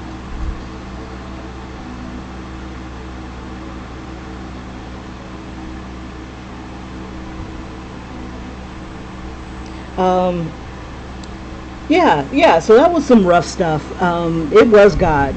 There were times that people would come up to me, and this one guy, he was right above me, and he wanted to drop some kind of candy or candy wrapper or something like that down onto my, we have like little balconies beneath each other, my little area, and he says that he was dropping a candy wrapper down, and it's like somebody like pushed that shit out of the way, like and he says, wow, because that wrapper was going to fall right down in my stuff, and it's like, he says this, I think God's protecting you, homie. And I'm like, oh, okay, so the thing is in that hand. Okay, so it'll be in her right hand. Okay, got it. Yeah, so I was going to put the cell phone right here. All right. Yeah, so yeah, God was definitely with us. He was with us all the way, because there's so many things that could have happened to us. So the car was taken. My kids, they did go through some stuff while they were there. We all went through some stuff.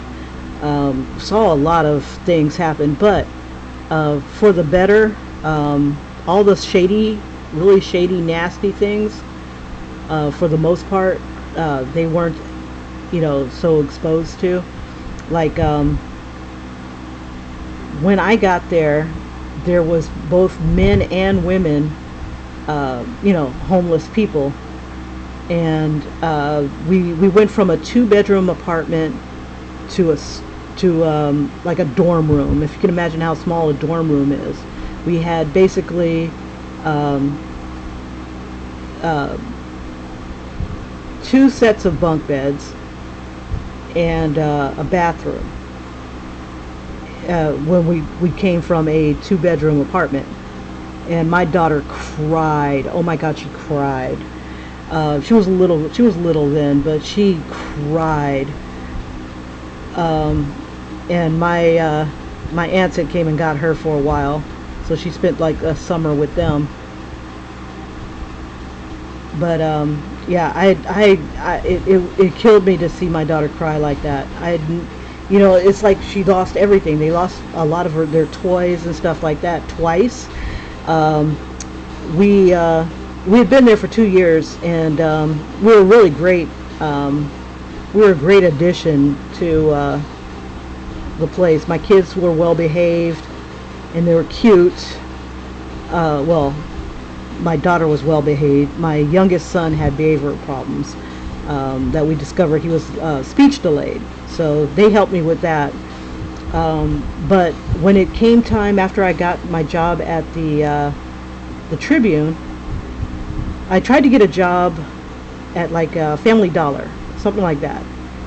And my counselor, because you're assigned one person to look after you, right? She called Child Protective Services on me. She knew I was going to school. She knew I was, and my school was at night. So during the day, I would go and work at the Family Dollar. It was building it up. And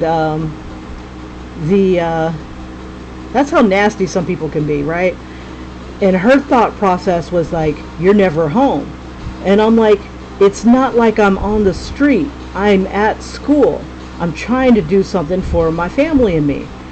And you're calling Child Protective Services? I'm like, you've got to be kidding me.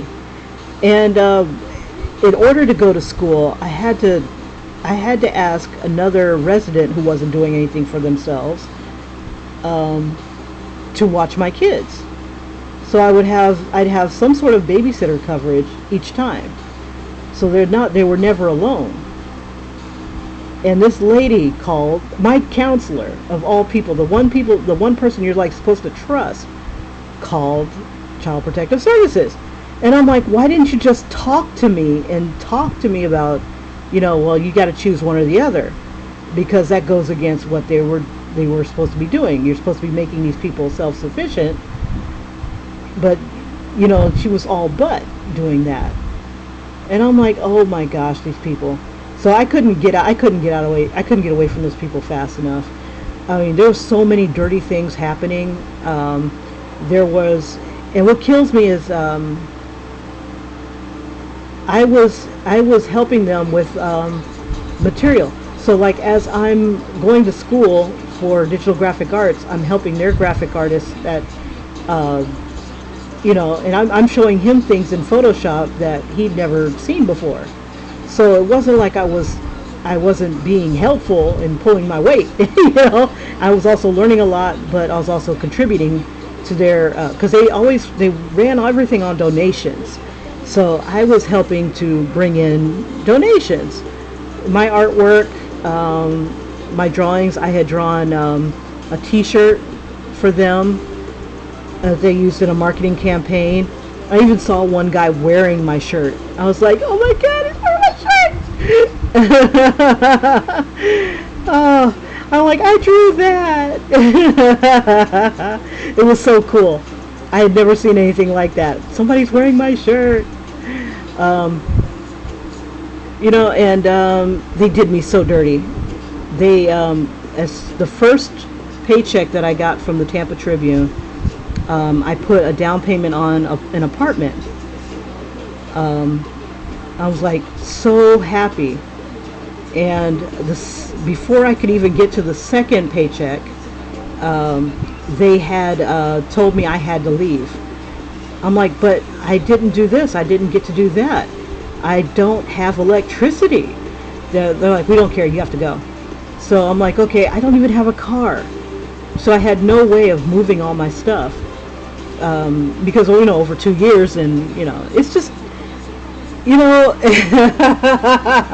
it just kills me. So, I had a friend, I made some friends over at the Tribune, some of them for life, I'm telling you. And one of them, before she passed away, she helped me move some of my stuff, the blankets and stuff that we had. And by the time I came back to get the rest of it, my kids' toys, their Xbox, not Xbox, what is that? Whatever their machine was, it was they sold it. They took our stuff and sold it. My daughter had a big teddy bear. They sold it at their thrift store. I'm like, we were coming back for that. I told you we were coming back. And then all they did was shrug. It was like electronics. I had like I think I had a computer.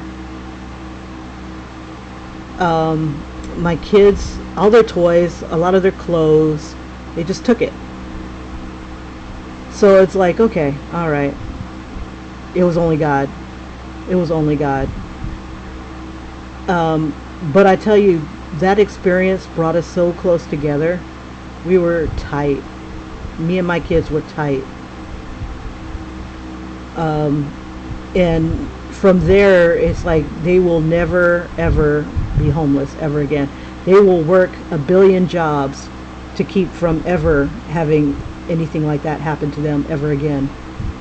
And my kids got really great work ethics.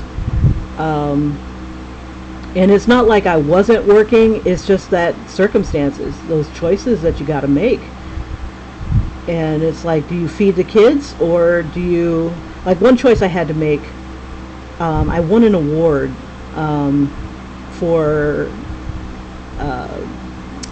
Best in Show, I guess, for when I was at the, what is that school called? Remington College. It's another, it's the graphic design school. And they said, oh, Kim, you won an award. You got to go to the ceremony. And I'm like, okay, I could either do that, but my kids are at home, and my oldest was old enough to watch everybody. Now he never wants to babysit ever again. Especially his siblings, not that he has to. They're all grown now, but I'm like, I can either go to this thing and get this award, or I can go home and sit in the dark with my kids because we didn't have electricity. Our electricity was out. And I'm like, I'm not going to do that to my kids. I just can't go. I can't go. It would have been like I think that would have been the first award I ever won for my art. So, yeah, it was pretty hard. Those are some hard times. But, and there was even a moment where I just like, maybe my kids will be better off without me. And then I'm like, girl, shut up. Nobody's gonna love your kids as much as you do. Nobody. So it's, and I wasn't in the best of health either. I think even at that time I was suffering from diabetes and didn't realize it. I was undiagnosed. So it was like, wow. Type 2. Yeah, kids have to come first. They have to. And we do. And I felt like the biggest failure because I thought I'd let them down. Because of what we had gone through. And I tried my best not to cry in front of them ever, but there were times when I was just like, I just couldn't handle it. I was just breaking down. I couldn't handle it because I don't know. We still, as black women, we still have this thing where people think we're the strongest creatures on earth, and it's not because we are, it's because we have to be. We don't always have someone in our corner, so we have to be there, and we can't let anybody else falter, because other people may depend on them. So we have to help them, and I think that comes from all those centuries, those hundreds of years of birthing other people's kids, taking care of other people's kids, nursing other people's kids. It's almost ingrained in us that we have to be the nurturer, no matter what. Whether it's our kids or someone else's, that's what we're there. Exactly, and not to ever give up. You're right. You can't do it. You just cannot just roll over and quit. You can't give up. And they didn't. We all stuck together. My son, my oldest son, he was getting kind of squirrely. Like they don't. You know how kids are when they try to test their limits and stuff like that.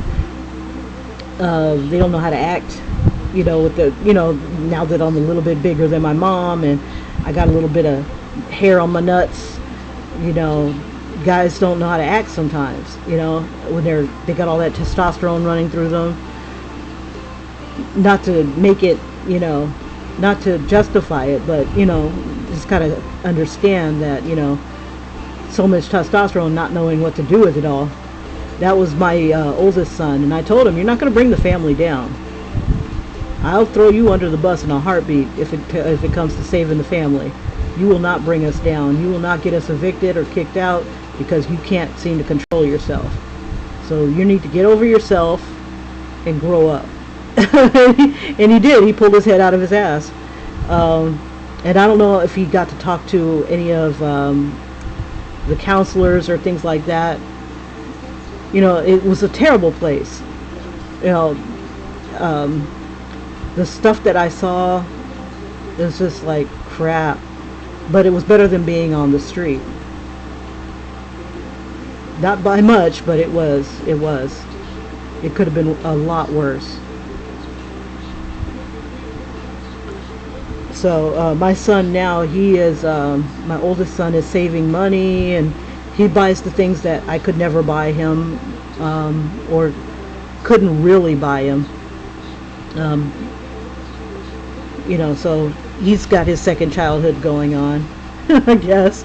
he hasn't grown up from the first one. No, so like if he wants video games, he'll save up for it, and he's really smart about it. Again, when it comes to following his dreams, he wanted to be into IT, and but he was scared of going to school, of getting debt. So I guess I didn't do much for that that much for him for that. I put that fear into him. He's really a smart kid. No, smart man. He's going to be what, 30 soon. But yeah, you know, so it's like, huh. But all I could do is just try to help them become what they are meant to become. You know, become decent human beings. You know, don't look at the cops cross-eyed. You know, self-preservation here. You know, and get them through life as best I can. You know, without losing them. And we've all become a lot tighter for it. I mean, they're not perfect. Like my oldest and the middle child, my daughter, they both are like cats and dogs. They talk to each other as little as possible, and definitely respect each other's distance. They definitely. Now she looks like one of the other sisters. Yeah. Her eyebrows, boy, eyebrows for days. Let's go ahead and change some of this. But yeah, so it is what it is. But now I'm at the point where you know, you just can't sweat the small stuff. You know, pick your battles, do your best, never give up, never surrender. You know, and just be a little kinder to the next person. You can. Yeah, life is definitely different, and a lot of people, you know, some of them will, if they're lucky, never have to go through that stuff. But if they do, maybe they might learn a little something, you know, a little humility, a little kindness, how to draw a woman who's pissed. I don't know.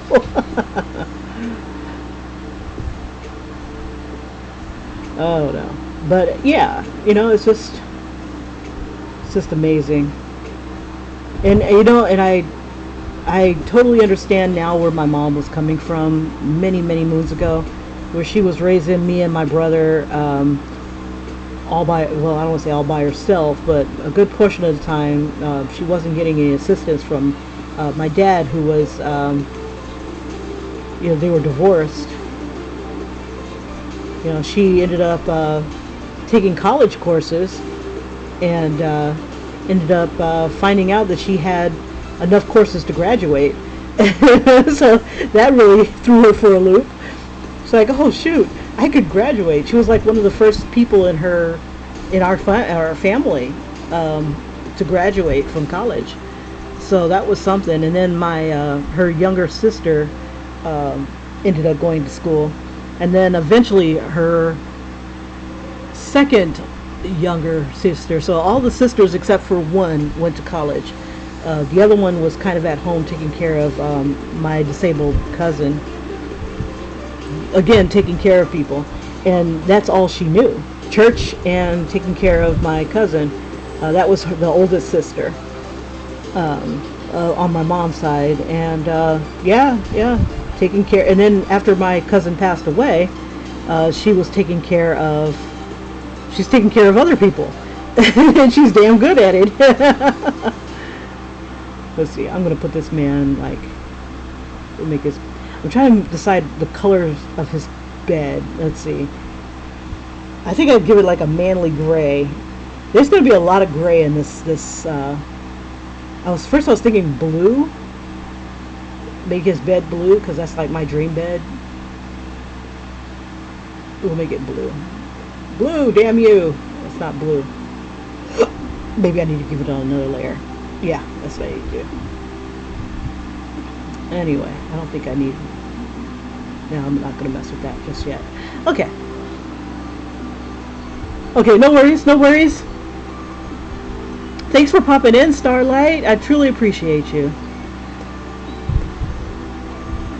Let's see. Okay, so right now let's see, I wanted to get all the Kardashian pictures out the way. Okay. I'm like, look at this trigger.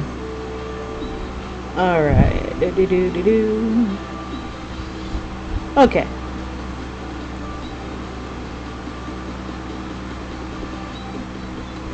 Look at this trigger. Got all the blankets. Alright, so let me finish her blouse.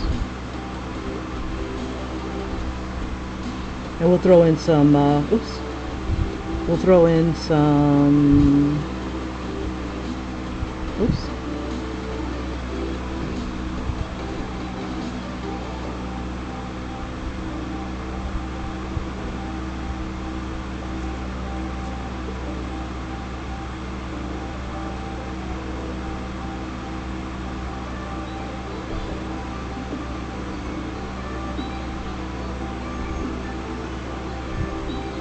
Let's see, I think the other picture was not that dark.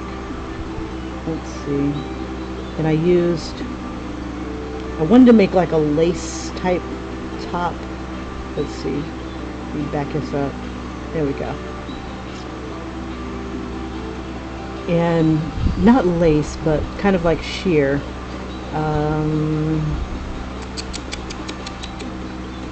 What brush was I using? Okay. Textures.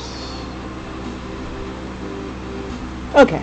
Anyway, for those of you who are just joining me, give me a second. I gotta run to the restroom. But for those of you who are just joining, I'm gonna move you out the way. You, woman, you. And I'll bring this down this way. Okay. So I'm gonna go ahead and do a quick replay here. All right. And this is pretty much what I was working on today. I'll be right back.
Okay, so also I need to come up with what his house on the interior looks like.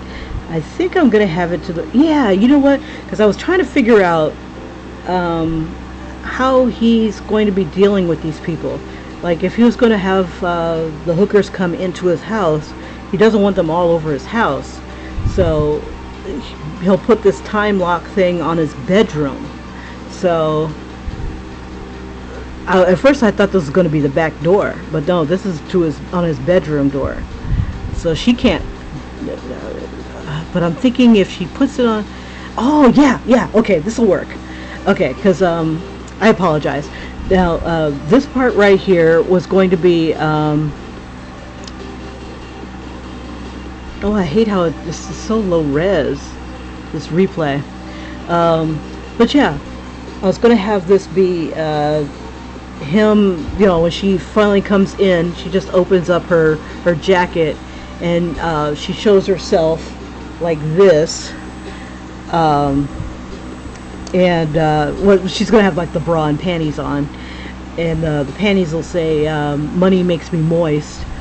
And so this is like the time lock on his bedroom door. It's like, who does that? That's what I'm going to put on the text message. It's like, who does that? So I'm trying to figure out what color would look good against pink. So it'd have to be opposite of it on the color wheel to make the jacket pop out as much as the pink. So I think I'm going to go ahead and once I go ahead and once this is done time lapsing, looks like I'm onto this part right here, and then I was reminiscing about terrible times. Yeah, I just wish I could have gave my kids a better childhood, but they turned out to be some like super nice, awesome people.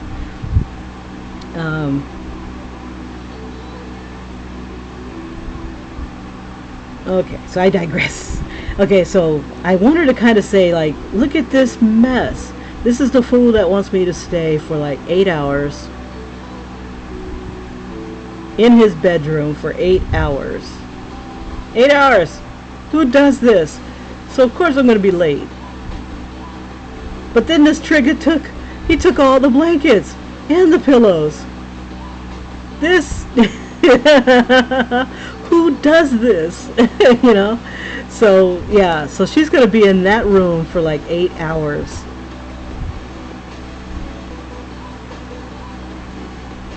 And then I'm kind of thinking of like, what would I do if I was stuck in a place like that for 8 hours? At least she has her phone.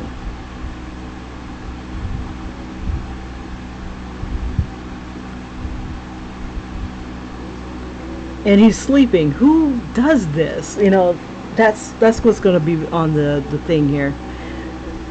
So I'll probably make a circle. I wonder if this thing will let me make a circle. Ellipse. It does. Son of a biscuit eater. So I'll do like a cutout here of what's going on her cell phone. Let's see. Let's go ahead and finish up her right here. And I'm still trying to figure out, okay, I won't have him blocking the way here. I'll just have him move over this way so that she sees him fussing with the box or something like that, or maybe I don't want her to turn around. I don't want to draw more because I want to try to get everything in on 5 panels. So I could slide her over once I'm ready. Let's see, I'll bring her down here. We'll just go ahead and merge this down.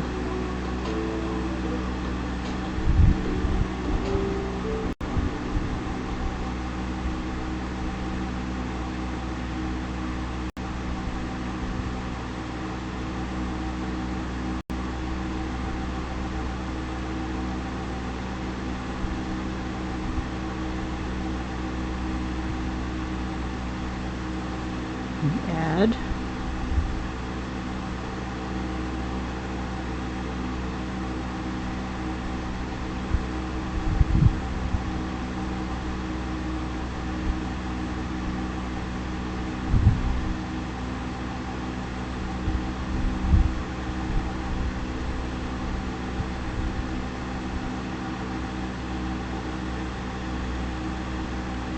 Add one more.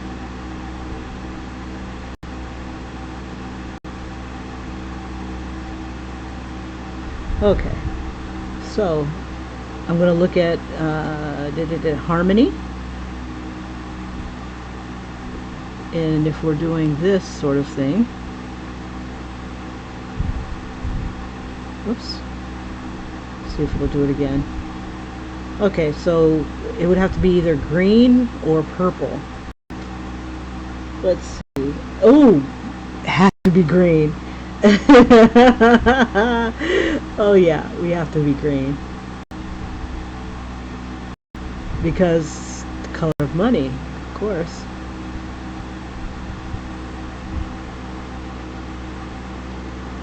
For the love of money. Oh yeah, definitely.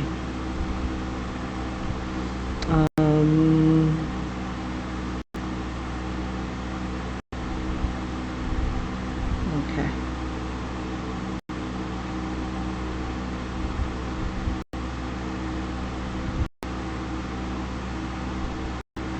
Alrighty. Then I'll just go ahead and get rid of some of the lines here. Make this like a darker green.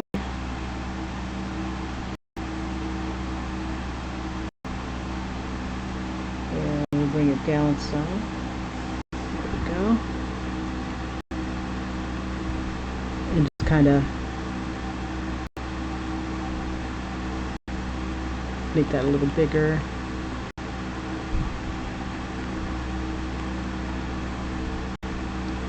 Where it's closer to her body, I'm going to have it be darker, and then as we're closer to the front here, it'll be like a little lighter.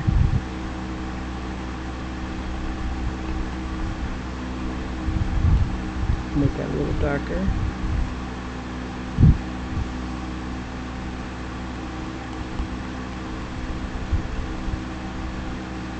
I'm going to bring this down some.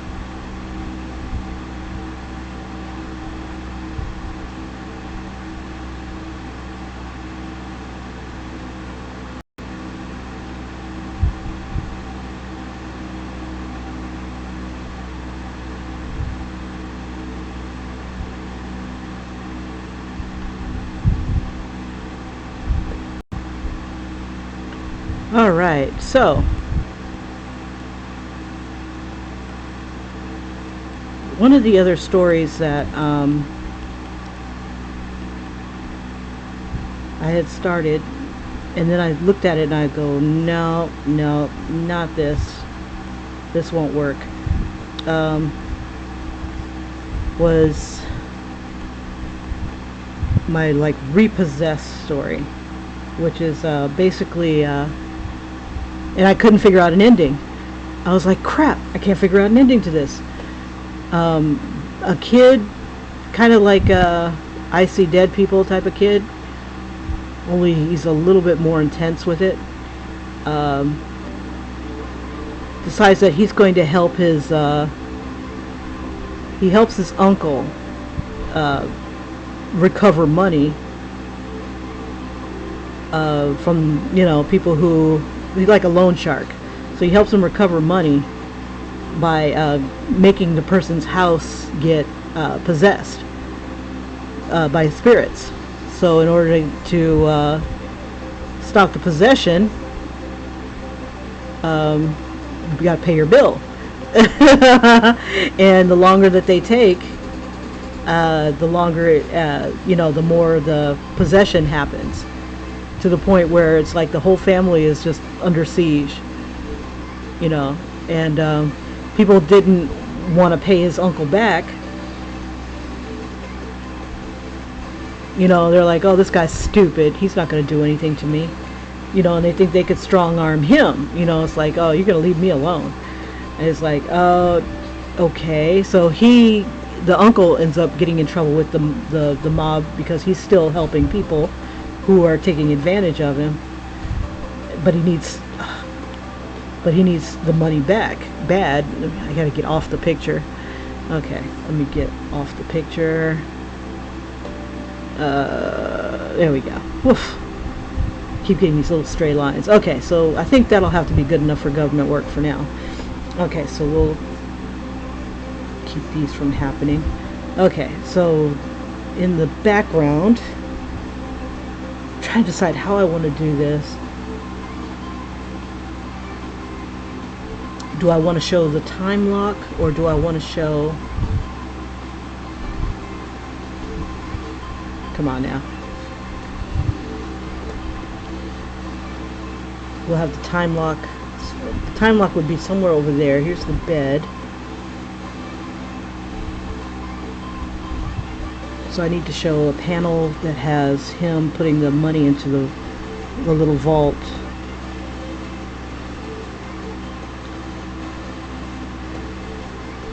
I need to soften these lines here.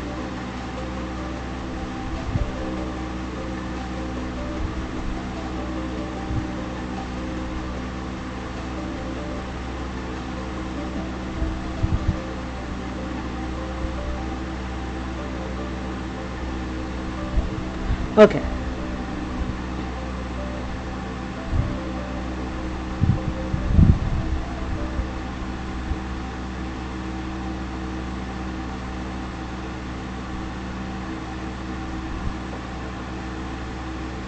Okay, so I've got that. I want to show him putting the money into... Crap, I can't figure out how I want to get it to do it. Like if I want to make her...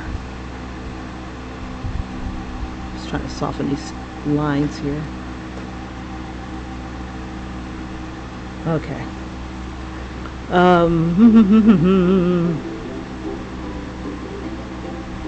Because initially I had him in the way. But if she's right there... Okay, so this could be him... Like her looking over her shoulder, like she's in his bedroom. Let me see if I can slide her over.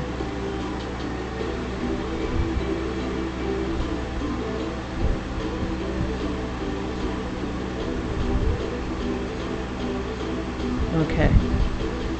So he's in the room, and then, let's see, we'll take this, snag this, we'll slide that over this way, and we'll probably end up making it smaller so that she's in the front and then he's putting this thing in the door.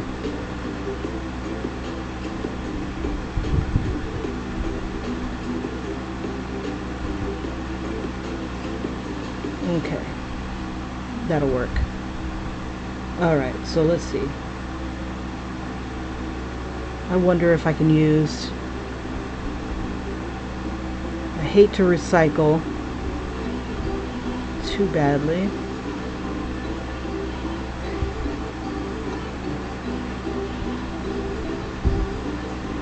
Let's see. We'll see.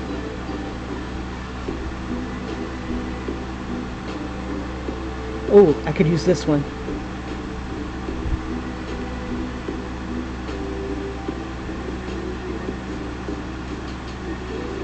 Make sure it's on his right there.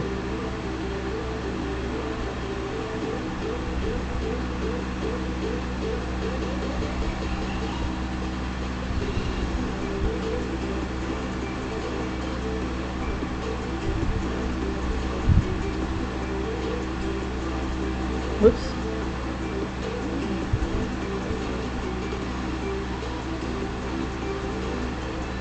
Yeah, okay, so right here.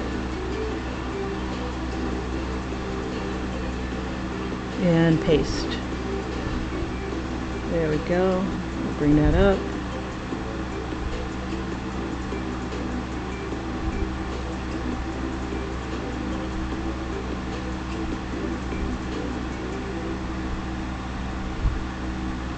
I love problem solving. Problem solving is so much fun when it comes to this stuff. It's like I paint myself into a little bit of a corner. Let's see, I need to find my picture of him. Let's see, do I have... Okay. I'll be on just a little bit longer. Not by much. Let's see. Where did my... Oh, I must have closed it out. Okay. So, at this point, he is putting the money into the vault thingy-mabob.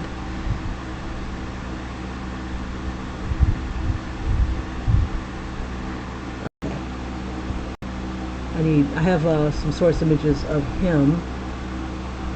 his coloring. But in the meantime, we can color him in so we can see him a little bit better.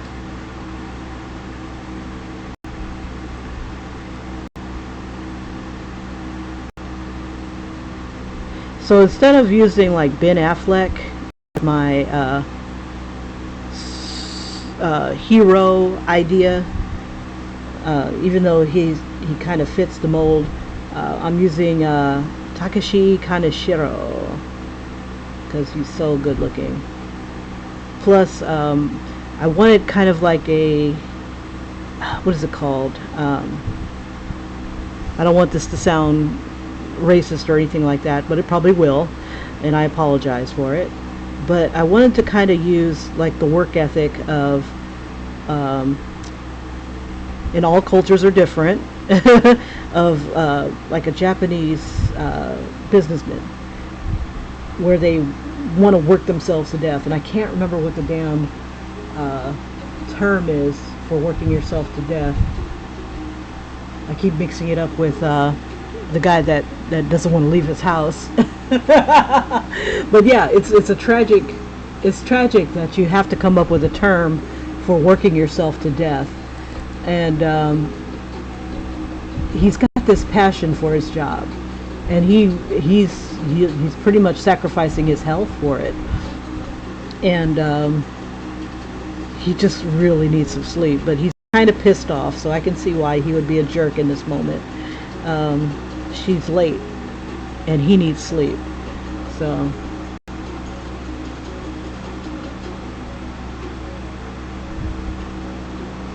but his requests are so off the wall. It's like, wow, okay, let's see, come on, Taichi, try to get him to pop up.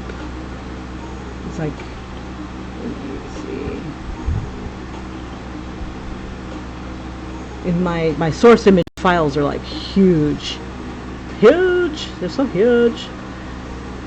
Okay, so we'll say, where's the light source come from? We'll say it's coming from the top, so we'll throw some light here, kind of improvising until I can find my source image of his face, and I want to kind of get his coloring. I can't wait to get to the second part of this, where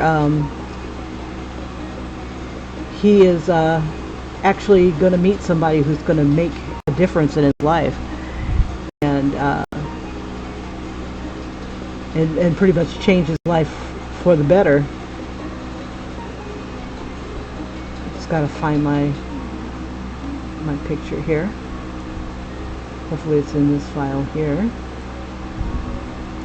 But while I'm waiting on that, let's see if I can remember from memory. Come on. I don't want to do that. I want to see him.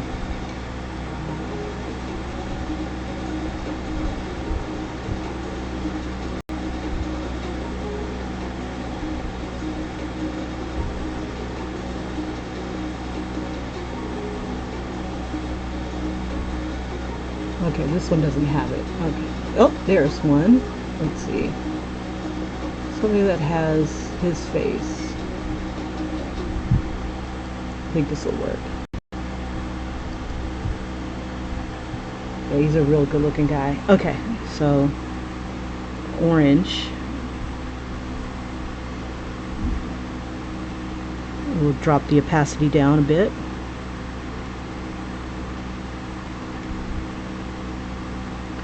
Now, and I thought this would take me a long time to color. It doesn't really take that long. Famous last words, right?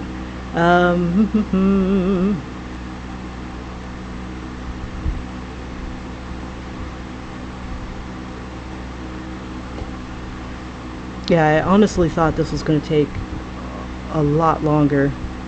Let me see, I need a little bit of brown, and I pretty much use the same kind of colors. I use like these browns here. I have light brown to super dark brown, almost a black, and let's see, I'll use this tone here just to kind of get a little definition around his jaw.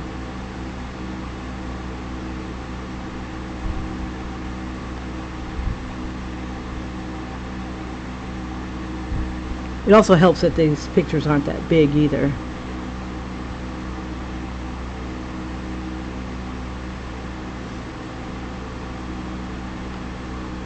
Alright, and I'll show you the picture that I'm working with. Let me see.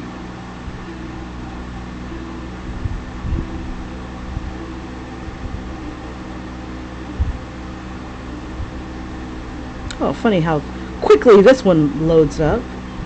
Let's see, where art thou? This one.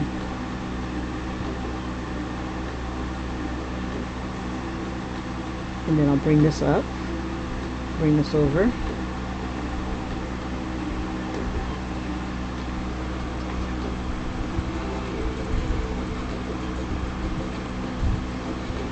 Oops. Okay, so everywhere I see the brown,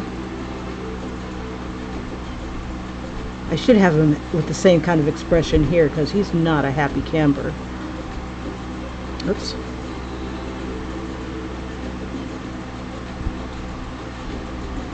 Let me just drop some of these tones in.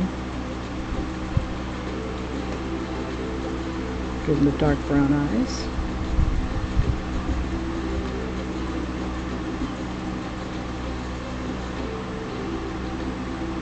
Oh yeah, I was going to talk about the story that didn't quite make it. Oops, did that? Oh, I was going to say, I hope I didn't lose it. Yeah, so the idea with the kid and repossessing. So he gets his uncle out of his problem, and then he realizes, you know, I've got a good command of these spirits and stuff. I can get my friends laid. It's like it's a big jump. So he becomes pretty much a teenage pimp of some demons.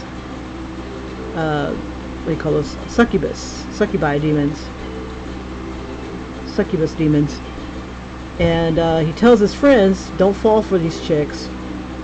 You know, use them, abuse them as much as you want. Don't take them out of this particular pentagram design that he's got on the floor. And then he realizes he can get a whole bunch of nerds laid. So he makes a business out of it. And unfortunately, one of his friends falls in love with one of the succubi. Suck you, bye. You know, sucks to be you, bye. So I was trying to figure out how I can get him to get the succubus back and save his friend at the same time.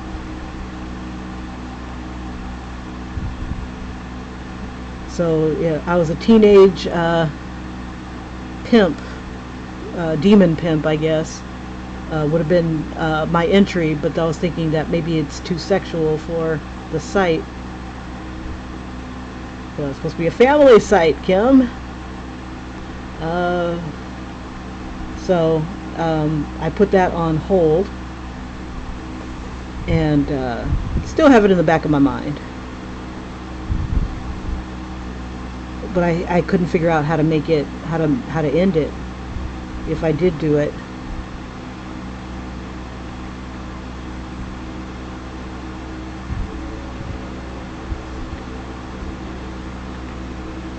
Yeah, teenage demon pimp. And the kid I was going to use for that would have been the one that was in Gamer. The one that played Simon in Gamer. He was the guy that was, you know, just a little shit, you know, that kind of kid. I like when bad things happen to awful people. You know, the haughty people. So that would have been him on there, and with the same kind of confidence, he'd run this demon brothel. I mean, the demons get their You know, and I'd set it up so that his the demons can't escape. You know, you summon them when the person walks in. You know, they can change their shape, they're shapeshifter type of creatures.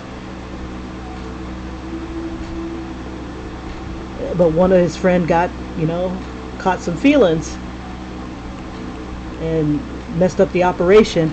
So I couldn't decide where I wanted to begin in the story. Like, did I want him already, like, the friend, not friend, but the kid going to, in court, trying to explain himself, explain the story of what happened. It's like, how do you explain something like that? It's like, yeah, I was just trying to get my friends laid, and well, you know, things happen. It was a crazy day, officer. Crazy day. Crazy day, Your Honor.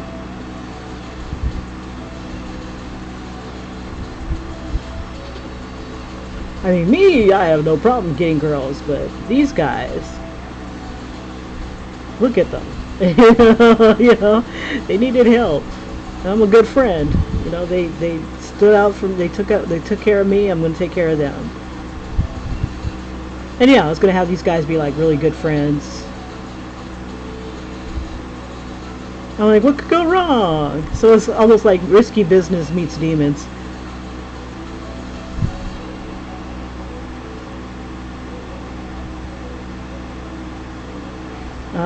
Yeah, but I couldn't figure out how to make it end. And I couldn't decide if I wanted it to be, you know, it's just so many things that you have to decide. You know, it's like,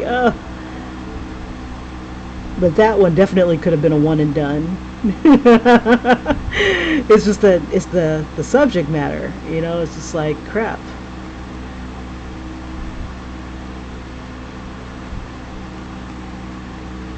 And that's a site that has a lot of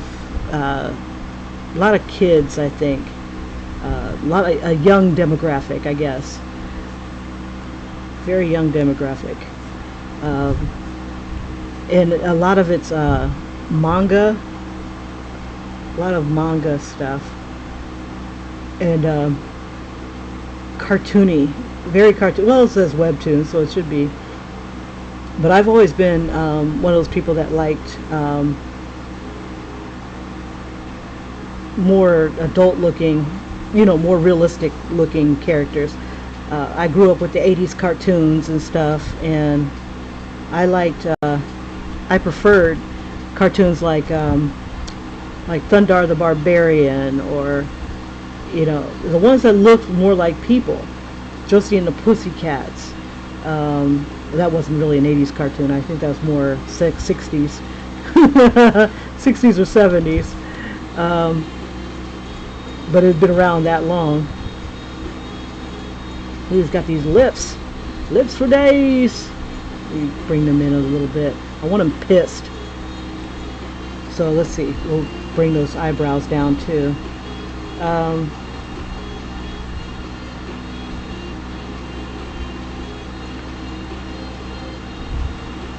Oops, wrong color. I'm always all over the place. Let's see. Bring this down some.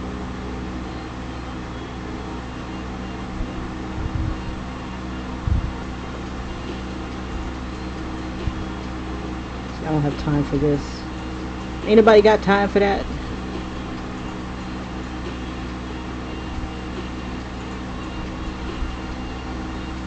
Am I even on the right layer? Oh, there it is. Make him tied. Tied. Tied, tied, tied, tied, tied, tied, tied. Let's see, make this tired. Make Chris Rock tired. That's how tired he is. Tied, tied, tied, tied, tied.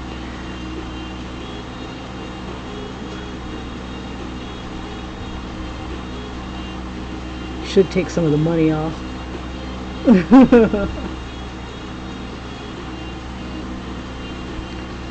let's see if I can get those eyebrows in without it getting too pixelated.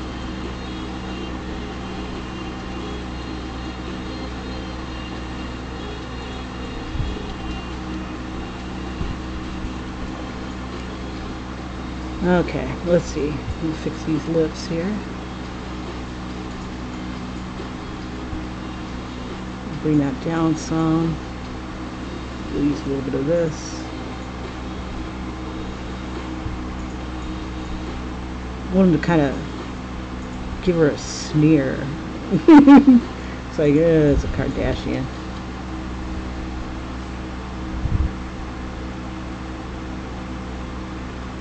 And why aren't you doing your thing?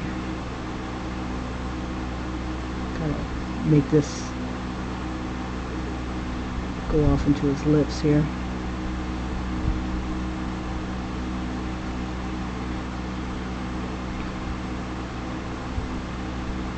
Use a little bit of these tones here.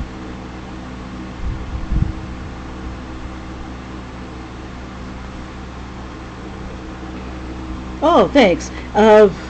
Some of these, I confess, I definitely did a little bit of tracing. Because I'm like, I started to panic. I'm like, oh my god, I'm not gonna have time.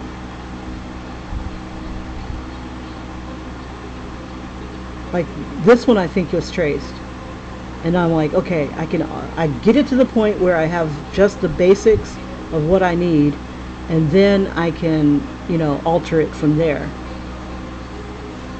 So it's not just the same picture over and over again. It's got to give it a little bit of life.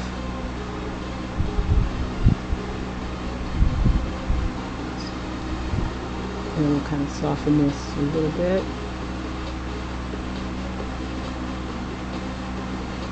And then we'll give them like 5 o'clock shadow. This particular face picture was traced, but the other ones, not all of them are. I'm like, oh, I'm panicking. Oh my god, what am I gonna do? I'm not gonna get through this. And that's one of my biggest fears. Is like I've got all this time, but even with the 100 days of making comics, it was like I was worried that I just didn't have the time. And I kept making it more and more. I kept adding more and more stuff to it, and it was just like, crap. Like I had this one part in the 100 Days of Making Comics where I needed to create teams. It's like the lore of it all just kept getting bigger and bigger, just too much for just 100 days to handle.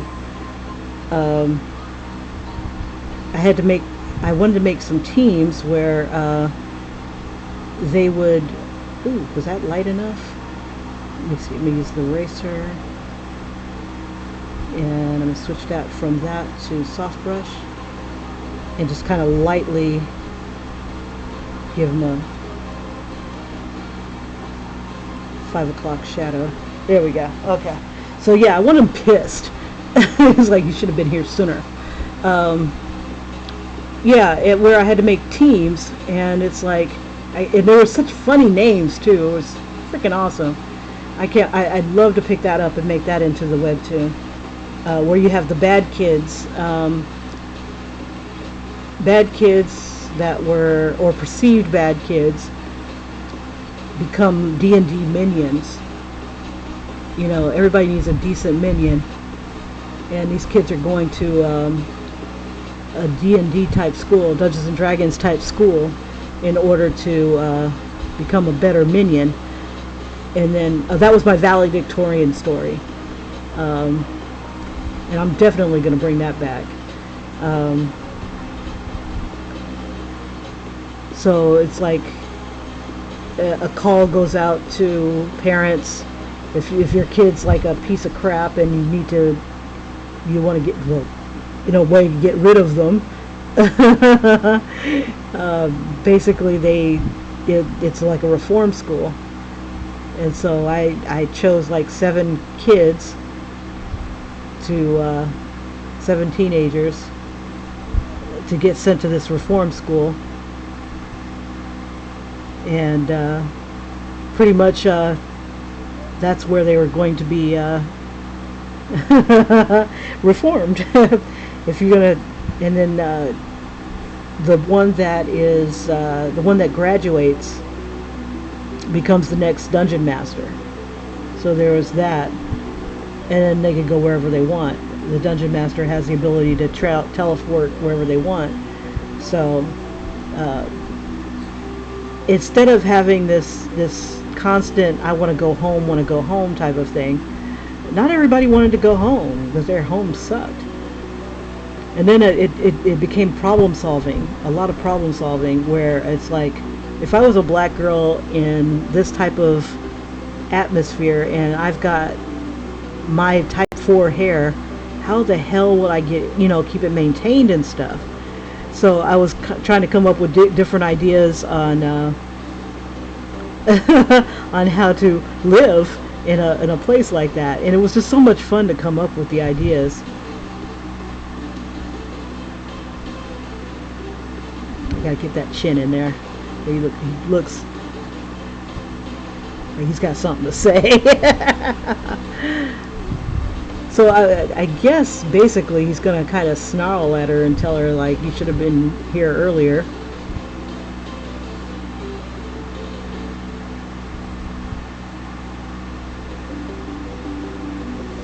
Because he is tired. Let's give him some bags. Let's give him some eye bags.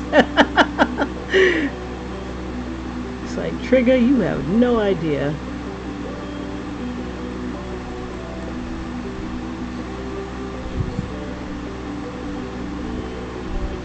And I can imagine that he would take a sleeping pill. Probably the last sleeping pill he'll ever take in this type of circumstances, if he can't get anybody to stay in the room with him. Let's see.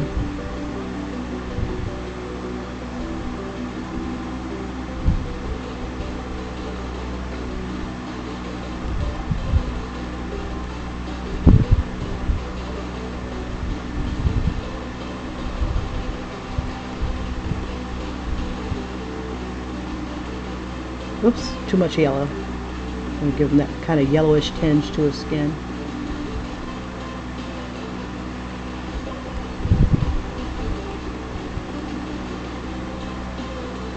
And I'm really bad about the ears. I'm always leaving these to the end. Yeah, one of the things about coloring, at least from what I found, it doesn't have to be like super intricate. Choose like 3 colors. You got your highlight, your mid-tone, whatnot like that. And then use your slider here for, like, see, I'm making it go up and down.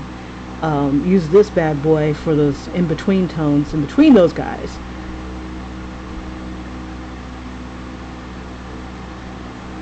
And then I'm going to use like a lighter tone for like the highlights in his ear.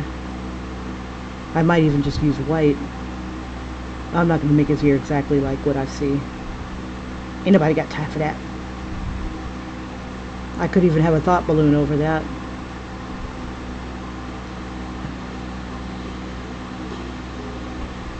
But I didn't want this one to be one of those comics that are like,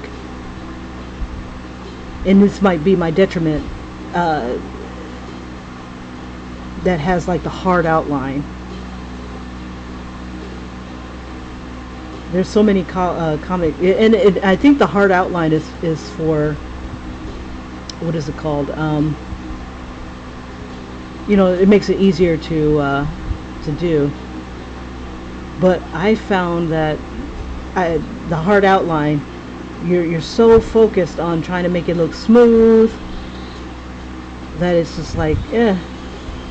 And then I find myself getting rid of the outline altogether anyway when I blend the face in. I don't know if I'm doing realistic type of thing. Somewhat realistic.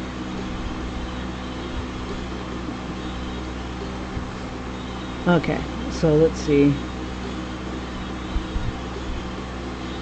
Let's throw a little bit of gray in his eye. But yeah, to get to this point was pretty easy. And I'll kind of explain how I did it. I did one solid color, Whoops. One solid color, and then where the hell is this? Is that a smudge? I'm looking under his chin, and I'm trying to figure out. Ah, it's on layer 6. It must have been when I touched you. I touch you! I touch you too much. And to keep the overspray from happening, you can always set that main color down and then lock the layer. Yeah, you know, I don't think his hair should be nice right here. So let's doctor that. I could probably just go ahead and blend those two together. And then just go ahead and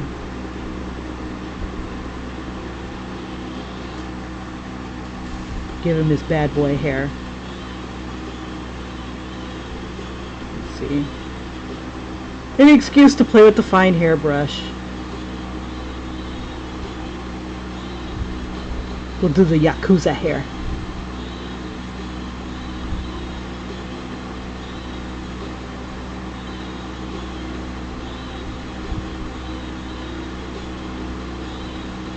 See, you're supposed to have it kind of short on the sides, and it's long on the top. So we'll just kind of have it doing this sort of thing.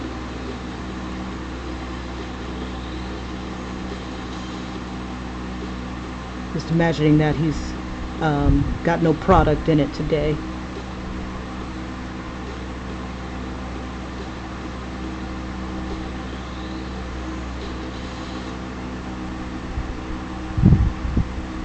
I love this damn brush. I used to hate drawing hair. Oh my god, but this brush makes it so freaking easy.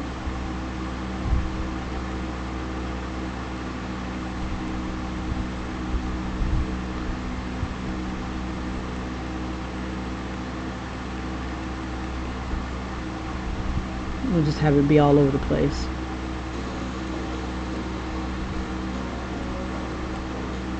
So he doesn't look, not only does he not look happy, but let's see, he's definitely looks kind of wild.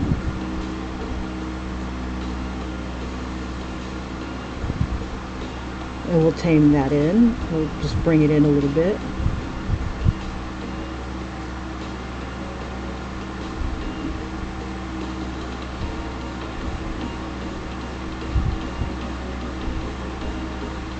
And then give him the sideburns. Whoops, bring that down some.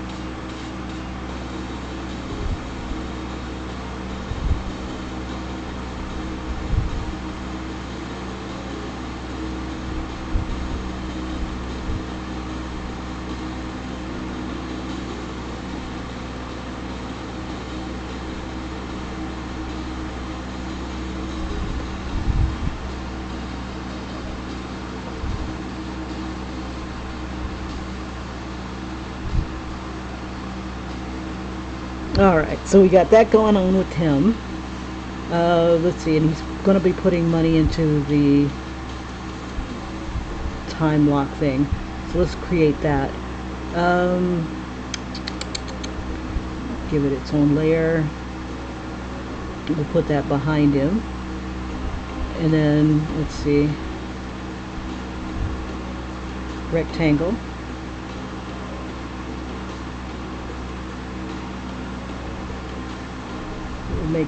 I'm using a lot of gray. You know what? Let me see. I'm going to do a quick search for a safe. And that's probably going to be gray too.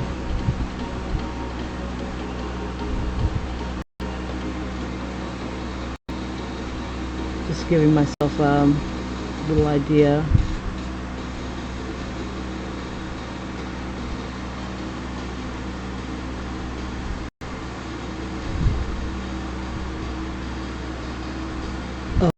Okay. All right.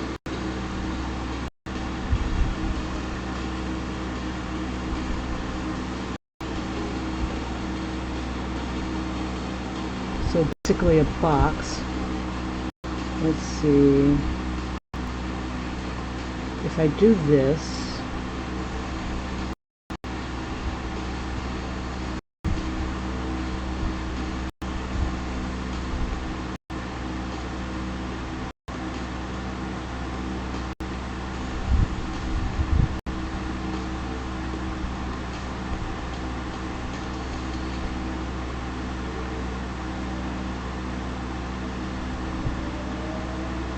see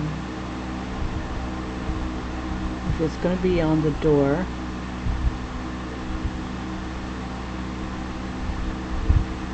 I'm trying to think. It would be like that. It probably doesn't have to be this big.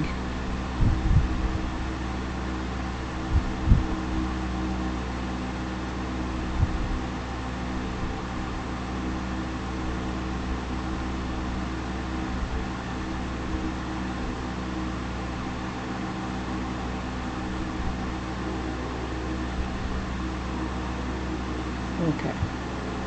Good enough for government work. Alright. Make sure I got a nice... Okay. Oh, that won't work. Merge those together. Merge, damn you! Merge down. Okay. Alright. That's smaller.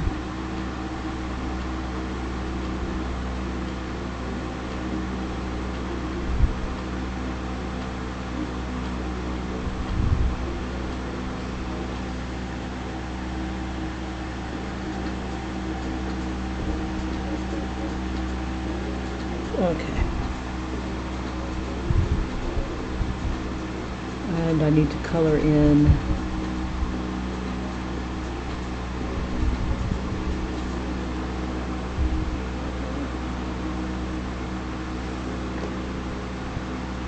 we'll do the freehand.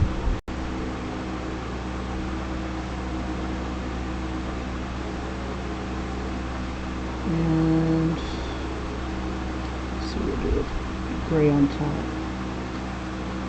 On top. And then I'll just kind of brush in like a little tone up here. Maybe make it a little grayer.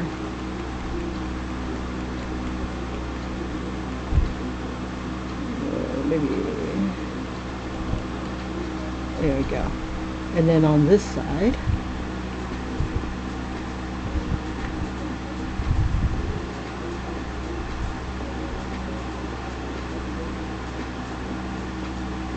oops.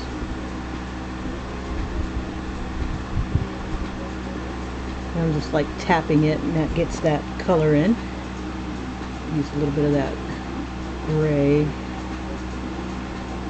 blue gray. I kind of like that tone right there. Just soften that in there. Just kind of break up some of this gray. There's a lot of damn gray in this thing. Okay. Alright. And I'll probably make this box a lot smaller. Let's see. Back it up.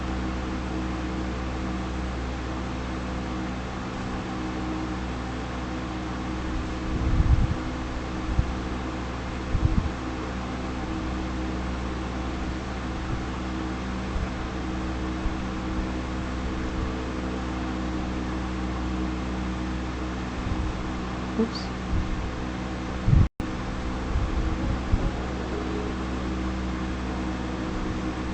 So let's soften this a bit.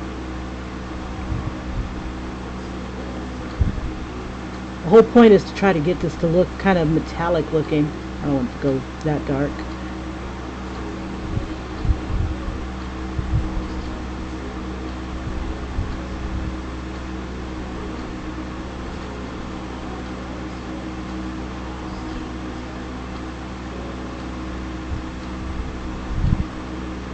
Oops.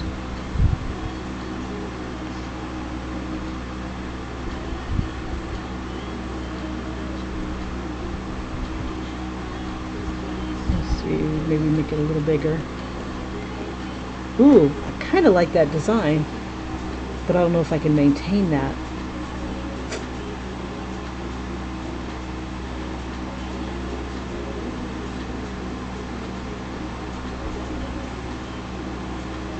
That's pretty tight though. Okay. Let's bring it down some.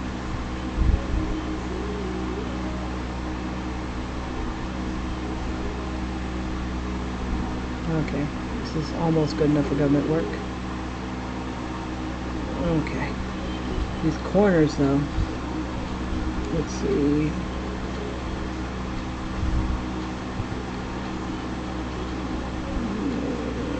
Bring it down some.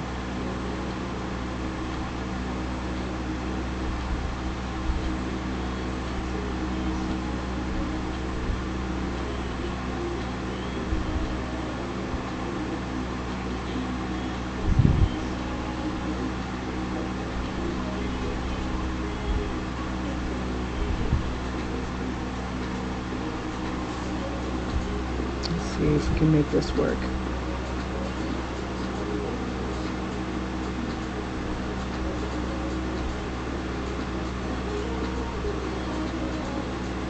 All right, so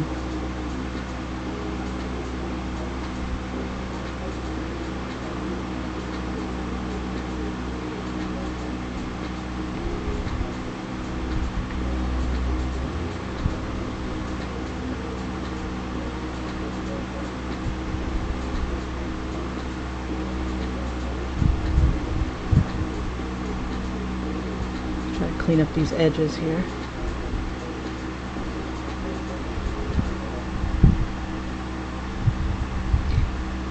Okay, so we need something to show the digital face.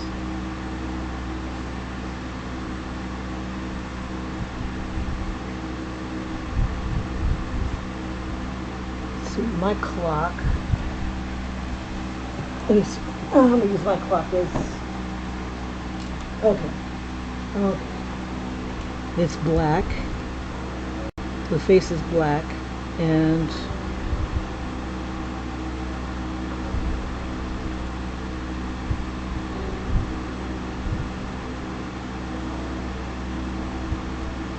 the numbers are, I wonder if I have any numbers. Let's see. Add text.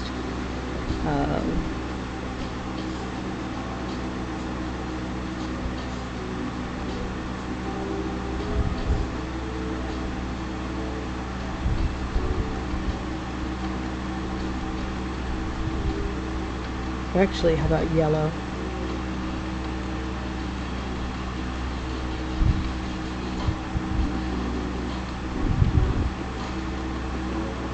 Okay, colors, you can go away now. There we go.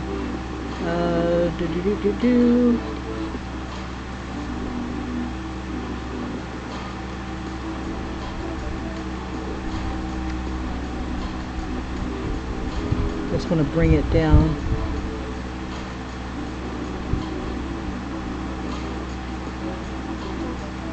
Why is, oh.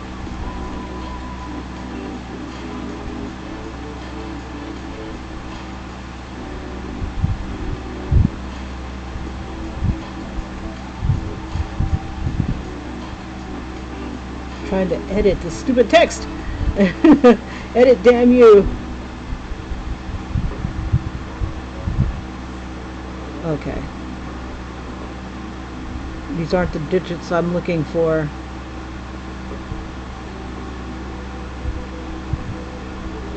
There we go. It must have rasterized it. Okay.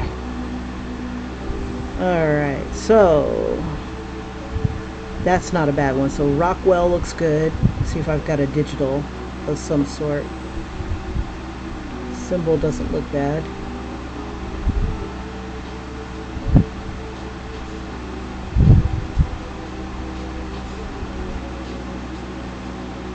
That one looks pretty good.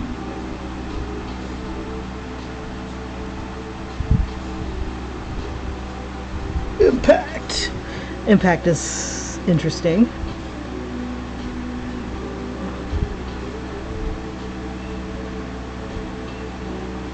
think impact will work. Courier's pretty good.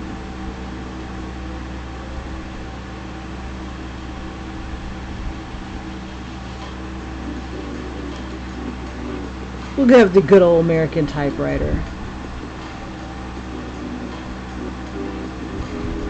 Alright.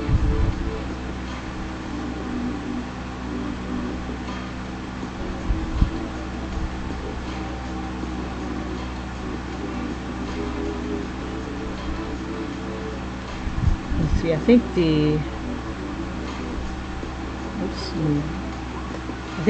I think these guys need, we'll merge it down.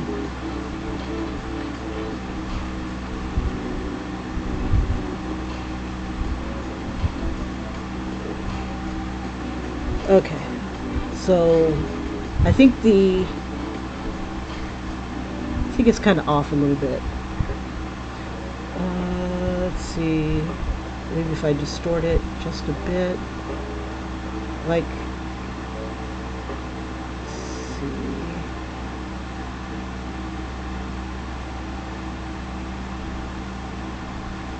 I want the top here to go with, let me see something. Oh no, that's interesting. That's a different perspective, but you probably want to see it.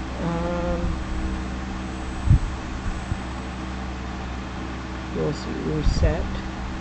But I think the perspective is off just a smidge. Let me see if I move this up some.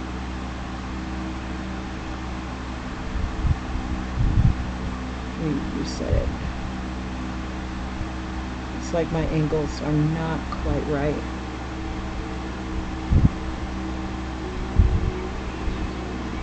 I don't know.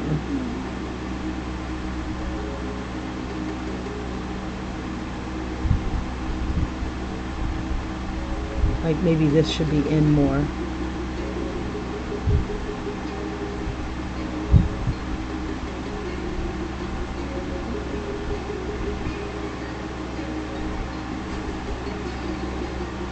That looks a little better.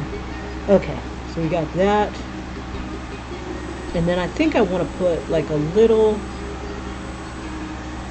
thing over this. Let me see, select. And maybe do a white covering. So it kind of looks like it's got like, so glasses there, there's some glass in it or something. Trying to think of, what was I using?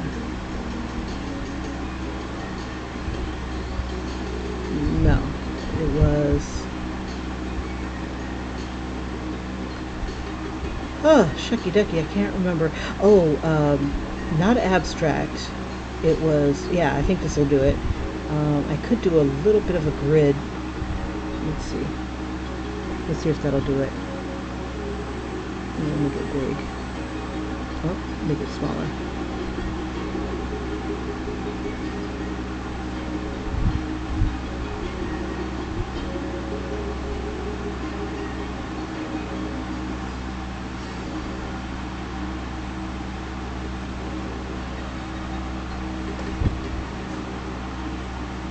Ooh, not a good idea. Okay, let me get out of that.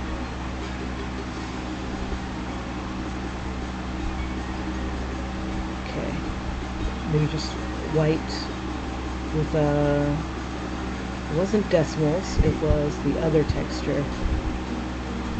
Yeah, rosette. I like the rosette. Okay.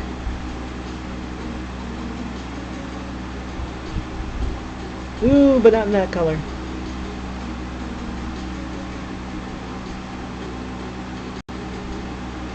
Too big. A little bit more subtle.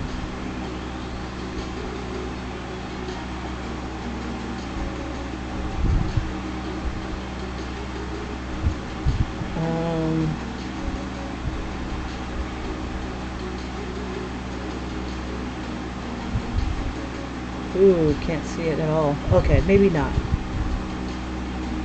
Ooh, and it's on the wrong layer too. Ooh, shucky ducky. Not good. It should have been on this layer, and it should have been just a little white covering. Let's see. Alright. and then I'll drop the opacity on that layer.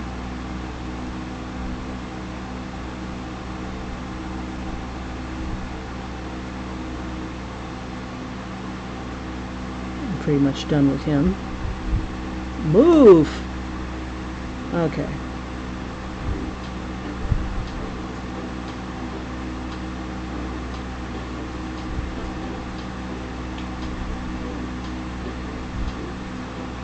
And then we'll erase a little bit of it.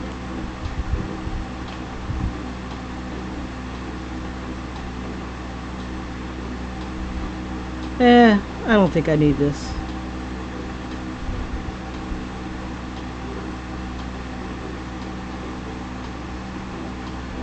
Let's see.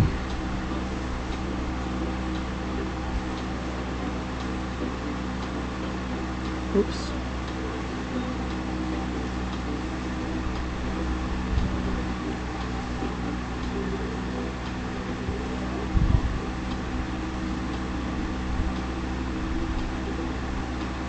That looks dumb. Okay. Let's see. Last chance. Last chance.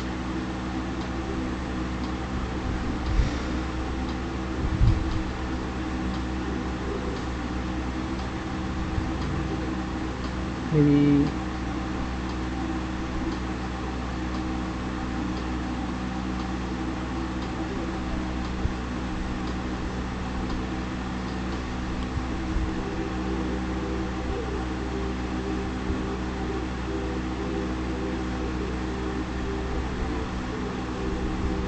Good enough for government work. Okay, let's do him. We'll put him back on his layer.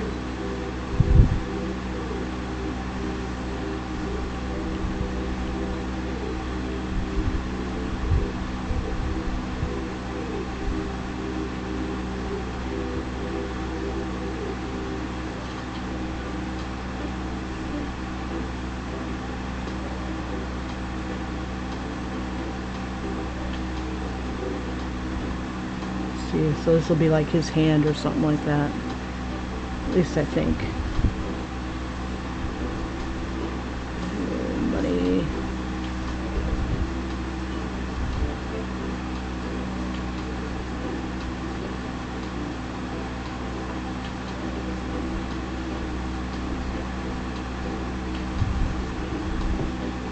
Let's see.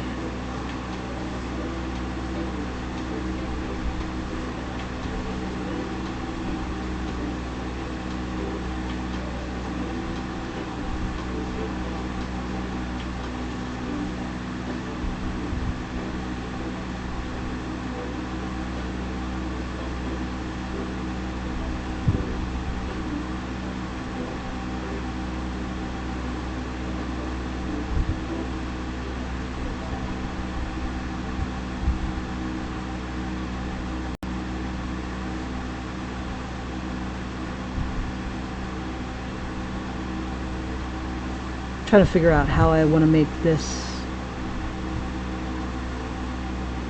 Crap. I'm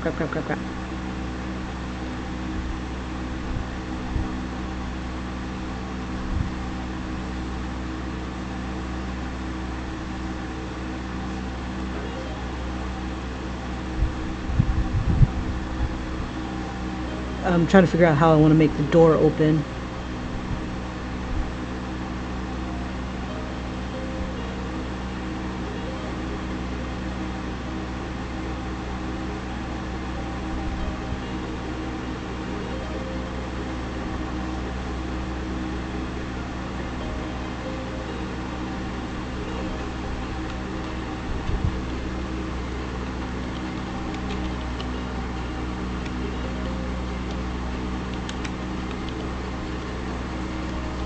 Okay, so a stack of money. Let's see.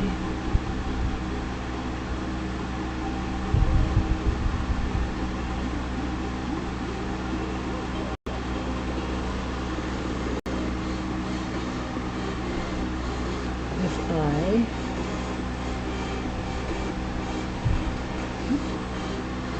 I'm half tempted to get like a picture of money. Let's see. just to keep it easier on myself. Let's see.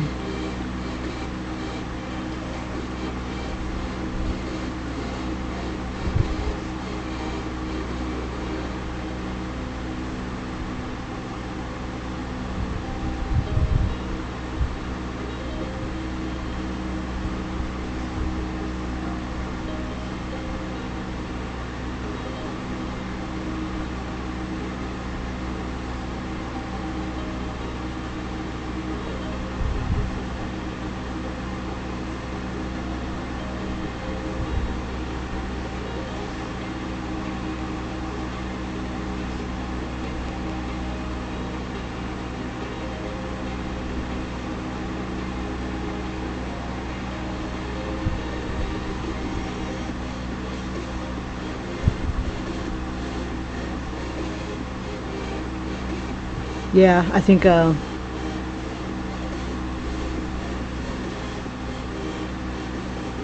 get a stack of money.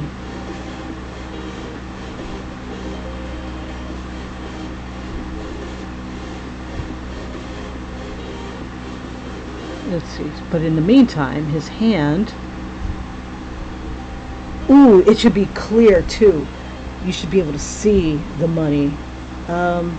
Let's see.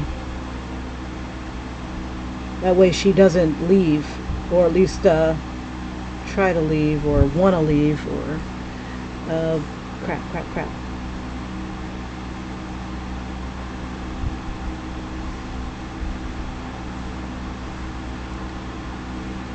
I'm trying to figure out how to do it.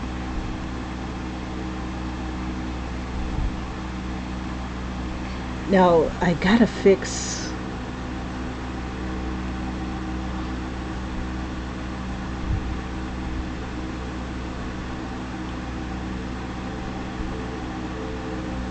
this down here. I forgot. I gotta put it back on freehand.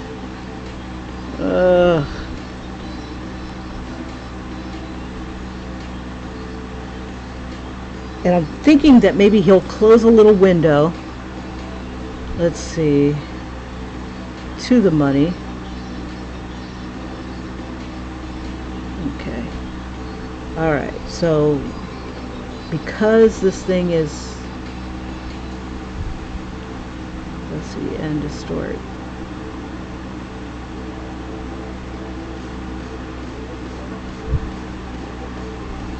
There we go.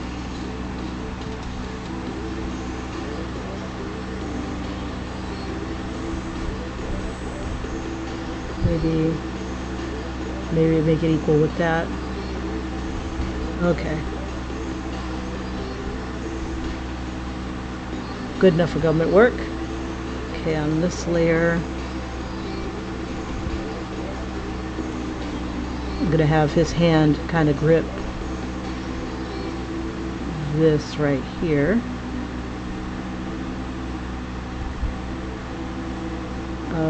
Let's see, this window, let's see, we'll hit select. So that window I think should be much lighter on the inside.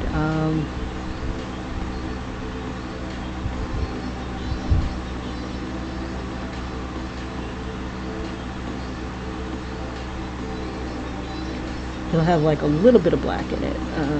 Let's see.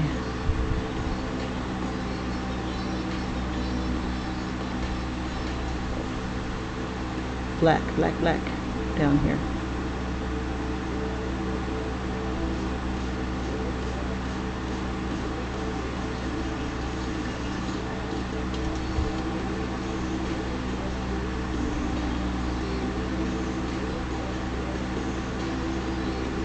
Just enough to make it tempting. Okay, sweet. Alright.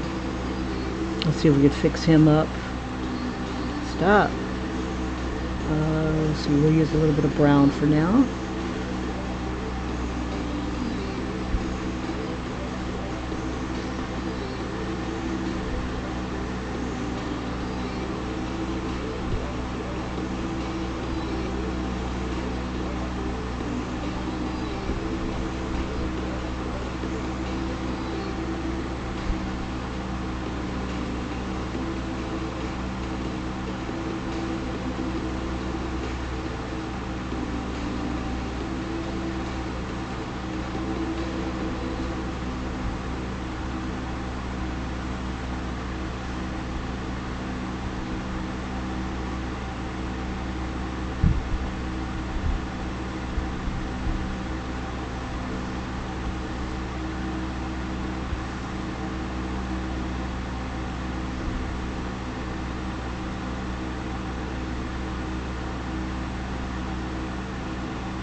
Alright, make that a little bigger. We'll get rid of some of this.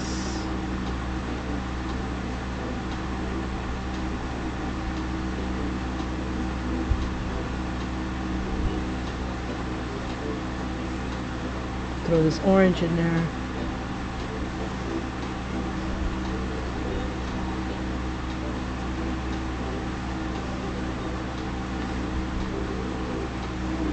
Bring that down a little bit.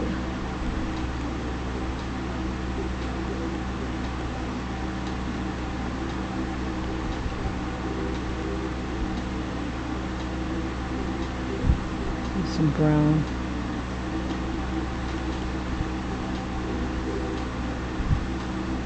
Ooh, his hand is tiny. Okay. Oh, this is wonderful. So I can have text here if I need it. I can have text all over this area right here if I need it.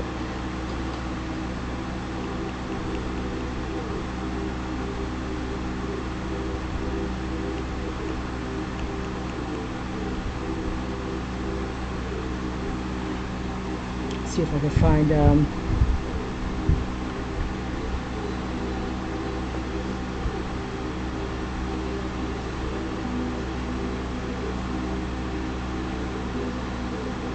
trying to decide if I want to put his other hand in there holding the money.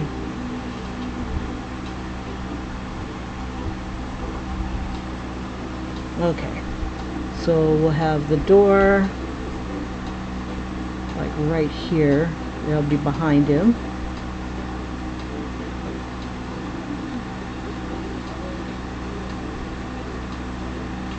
We'll put that down here.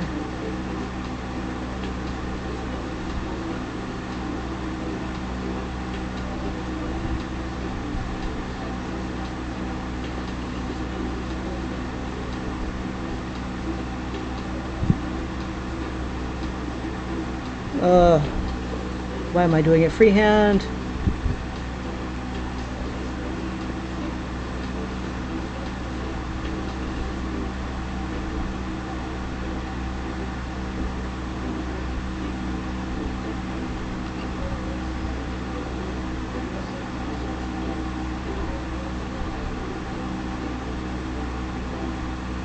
Okay, and then somehow I have, let's see, we'll have, oops.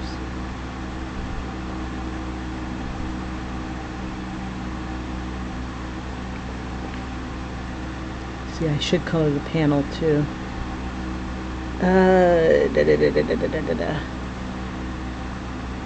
Oh, I'm getting tired. Okay, so that's where I am today. I'm going to go ahead and call it. But, yeah, so this is the scene where he is, he's pissed off because she's late. She is a call girl who's supposed to stay, who has agreed to stay in the room for 8 hours. And I should show a lot of cash. And even if he gives it to her right now, oh, that'd be cool. He gives it to her like early, because he's confident that she's not going to be able to get out of the room before 8 hours, before he gets a good 8 hours sleep. She's going to go complain right here. He's not even looking at me. He took all the pillows. He took all the blankets. What am I supposed to do for frickin' 8 hours? And she's complaining to a friend on the thing, and she realizes he's got a boner. And she's going to take a picture of herself with the boner, and then all hell will break loose. So, got to keep going. So I'll see if I can finish this weekend and move on to the other thumbnails. You guys, thank you so much for joining me. Hey Randy, how you doing? And Starlight, thanks for popping in. Truly appreciate you. This is the honey guy. Yeah, this is the honey guy. Teenage Demon Pimp. Yeah, I was thinking about that. But yeah, so it's like that's what's going on this. So I'll go ahead and do a quick replay. So this is not clickbait to see how bad my buildings turned out. But initially, here's my building. Definitely a far cry from the original monstrosity right here. Oh no. see, am I still on? Yeah, okay. Alright, just making sure. Yeah, my thing just died all of a sudden. I'm like, why you die? Okay, so this was the original monstrosity right here. And I was just having a good old time doing all the bee stuff and everything, but then it started looking like tentacles, and I'm like, wow, this is definitely not what I'm aiming for. I forgot reality to a certain extent. So this is what I came up with for his reality here, and basically built off of that particular motif. I went ahead, instead of it being square windows, I made the B-type windows, the hexagonal windows, and kind of smoothed it out a little bit, and made the center part a little bit bigger, so maybe the most of the action happens right there. At first I was going to have it kind of bevel out the windows, and then I just kind of gave it more of that honeycomb shape with a texture. So the windows kind of have like a mesh texture to them. And then the opening to this building is down at the bottom here. Whoops, if I can stop tilting it. There we go. And it's kind of, when it lights up at night, it's absolutely gorgeous. Not that anybody's there at night. And then I have this hexagonal shape down here. Now that could either be water that's coming up, or it could be like lights. So they could have a lot of fun with this building. And at the very top of the building, I was going to have like this forever flame type of thing. No other building would have it. It's just a light that continuously shines. Now I thought I needed to do some additional buildings on the outside, so I took one of the buildings that was in the background of this original picture and just started monkeying with it a little bit. I still don't know what I want. You know, my mind is just not there for architecture, not yet. So the more you do, the better you'll get. So I'm not going to give up. And then I discovered at the last minute the rectangle tool, and I'm like, son of a biscuit eater, I could have been using this the entire time. But we live and we learn. So that is what I have for his building that he's going to be walking towards, that he throw a little girl to the devil so he can get a good night's sleep. Now this one here, I monkeyed up and I took my thumbnails and started drawing on my thumbnails. I didn't mean to do that. I meant to just take a copy of this and draw on it. And I guess we live and we learn. Maybe I wasn't meant to do it that way. So anyway, as we replay, this was the thumbnails, how I originally designed them. And basically he's already gone through his bevy of women. And he's getting this chick to agree that to stay into his room for 8 hours, because he doesn't want a hooker running around his house while he's asleep. And he took a sleeping pill. I should show him taking a sleeping pill. He doesn't plan to be up for 8 hours. So he took all the blankets, took all the pillows, and she's complaining to her friend while she's chatting online. And then she notices he rolls over and he has this big ass boner. She's like, oh. So she starts to take a selfie of herself, but then she sees some weird shit going on in the picture. And she turns around and there's this monstrous entity that's reaching out to grab her, and he's still asleep. He's dead asleep. He's having the best wet dream of his life, and she's about to get attacked. And that's this page, this particular page.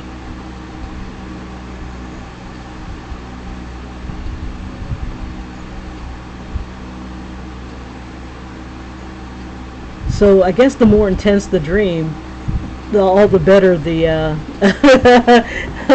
all the better the nightmare for someone else if they happen to be in the room.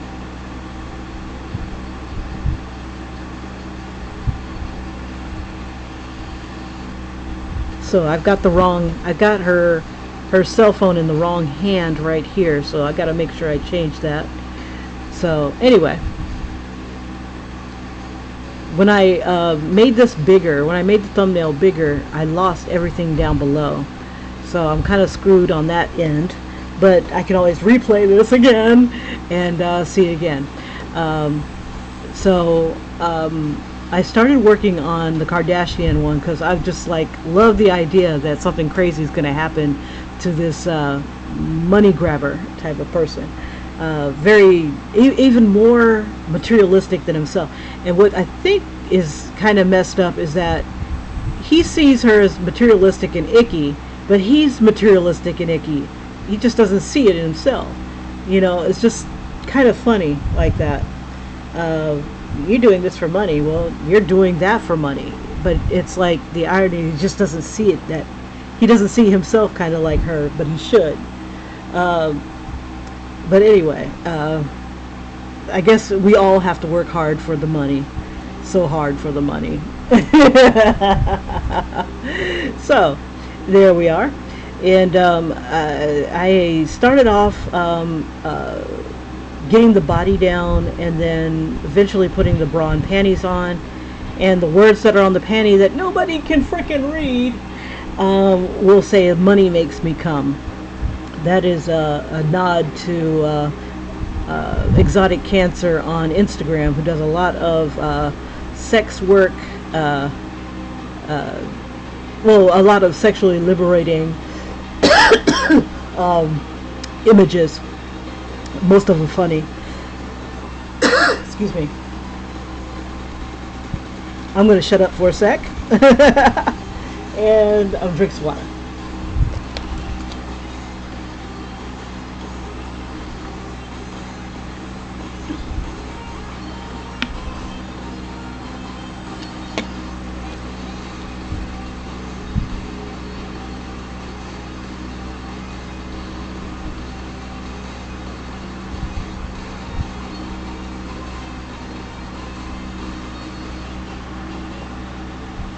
Yeah, for some reason these replays are coming out really low res, which really sucks. But I think it's probably because I'm so zoomed in.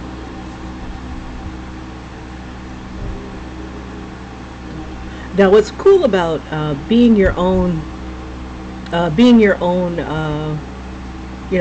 artist slash writer, things like that. More things come out than what you have in your script. Like, I didn't expect to go this detailed, go this ham on this particular image. It was just going to be another bevy of women collage type of thing. But I'm like, okay, all right. And then just started getting better and better.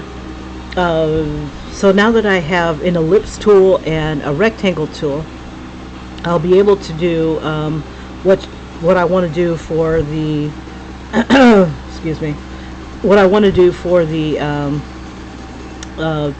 little chat session she's going to have on her phone.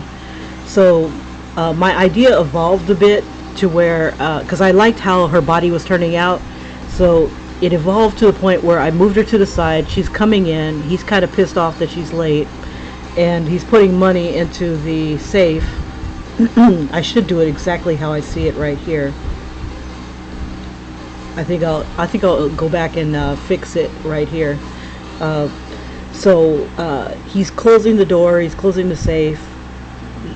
I should have him popping sleeping pills. I don't have him with his product in his hair, so it's kind of flopping, and he's pissed. You're freaking late.